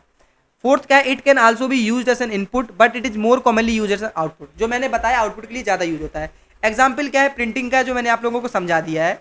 सो यहाँ पर हमारा स्पूलिंग भी है जो खत्म हो गया। अब एडवांटेजेस क्या है स्पूलिंग के, देखो इनपुट डिवाइस है, यहाँ पर CPU है, ये क्या कर रहा है, यहाँ पर स्पूल कर रहा है, पहले मेमोरी को यहाँ पर यूज कर रहा है, इस जगह पर सेकेंडरी स्टोरेज है, लेकिन जब जरूरत होगी तब यहाँ पर दे देगा और आउटपुट कर देगा। पहला एडवांटेजेस क्या है हमारे पास, एक सेकंड मेरा मैक जो है डिस्चार्ज हो चुका, मैं जरूर खत्म हो जाए लेक्चर, एक सेकंड वेट, ठीक है, अभी हमारे पास 5% बैटरी है, हो जाएगा। The spooling operation make use of disk as very large buffer. यहाँ पर जो हमारे पास स्पूलिंग ऑपरेशन होता है ये हमारे डिस्क का मतलब सेकेंडरी स्टोरेज का यूज कर लेता है बहुत अच्छे से। सेकंड पॉइंट क्या है, it enables applications to run at the CPU। It enables application to run at the CPU speed, काफी अच्छे स्पीड पे चल जाए चीजें, ठीक है। थर्ड क्या है, spooling on the other hand is capable of overlapping IO operations for one job with the processor operation for another job. Spooling क्या करता है, कैपेबल होता है ओवरलैपिंग IO ऑपरेशंस की ओवरलैपिंग के थ्रू। देखो अगर आपसे एग्जाम में स्पूलिंग पूछा जाए तो आप लोगों को इसका फुल फॉर्म लिख के आना है, जो मैंने आपको बताया साइमल्टेनियस पेरिफेरल ऑपरेशन ऑनलाइन, और दोबारा उसके आगे क्या लिख के आना है, ये टेम्पररी स्टोरेज प्रोवाइड करता है, और प्रिंटर वाला एग्जाम्पल दे के आना है, ठीक है। एडवांटेजेस मैंने आपको बता दिए, इसके डिसएडवांटेजेस क्या होते हैं, depending on the volume of request received and the number of input devices connected spooling needs a lot of storage. देखो ये चीज़ तो पता ही है, यहाँ पर स्टोरेज का यूज होता है, तो यहाँ पर ये इसको स्टोरेज की जरूरत काफ़ी ज़्यादा पड़ती है। सो फाइनली हम लोग इस यूनिट को कंप्लीट कर चुके हैं। OS का हमारा, या हम लोग कह सकते हैं ऑपरेटिंग सिस्टम का हमारा यूनिट नंबर 1 अच्छे से कंप्लीट हो गया है, जिसको पढ़ाने में मैंने अपनी काफ़ी सारी एनर्जी लगाई है। तो मैं यही चाहूँगा कि आप लोग इस लेक्चर को पढ़ने के बाद इसके नोट्स डाउनलोड करें और इसका एक बार रिवीजन जरूर करें, और ज़्यादा से ज़्यादा इस चैनल को और हमारे टेलीग्राम चैनल को ज़्यादा से ज़्यादा स्प्रेड करें, ताकि यहाँ पर कई सारे स्टूडेंट्स यहाँ पर इन नोट्स को और इस कंटेंट को स्टडी कर सके। सो थैंक यू स्टूडेंट्स, हम लोग मिलेंगे अपने नेक्स्ट लेक्चर में, जहाँ पर हम लोग यूनिट 2 पढ़ेंगे। मैं हो सकता है यूनिट 2 की जगह यूनिट 3 भी पढ़ा दूँ, वहाँ पर मैं अपने हिसाब से चीज़ें ला रहा हूँ। अगर आप लोग हो सके तो कमेंट में बताइएगा आप लोगों को कौन सा यूनिट चाहिए। So guys, best wishes for your semester exams और सेशनल एग्जाम्स। हम लोग मिलते हैं अपने नेक्स्ट लेक्चर में। थैंक यू, जय हिंद।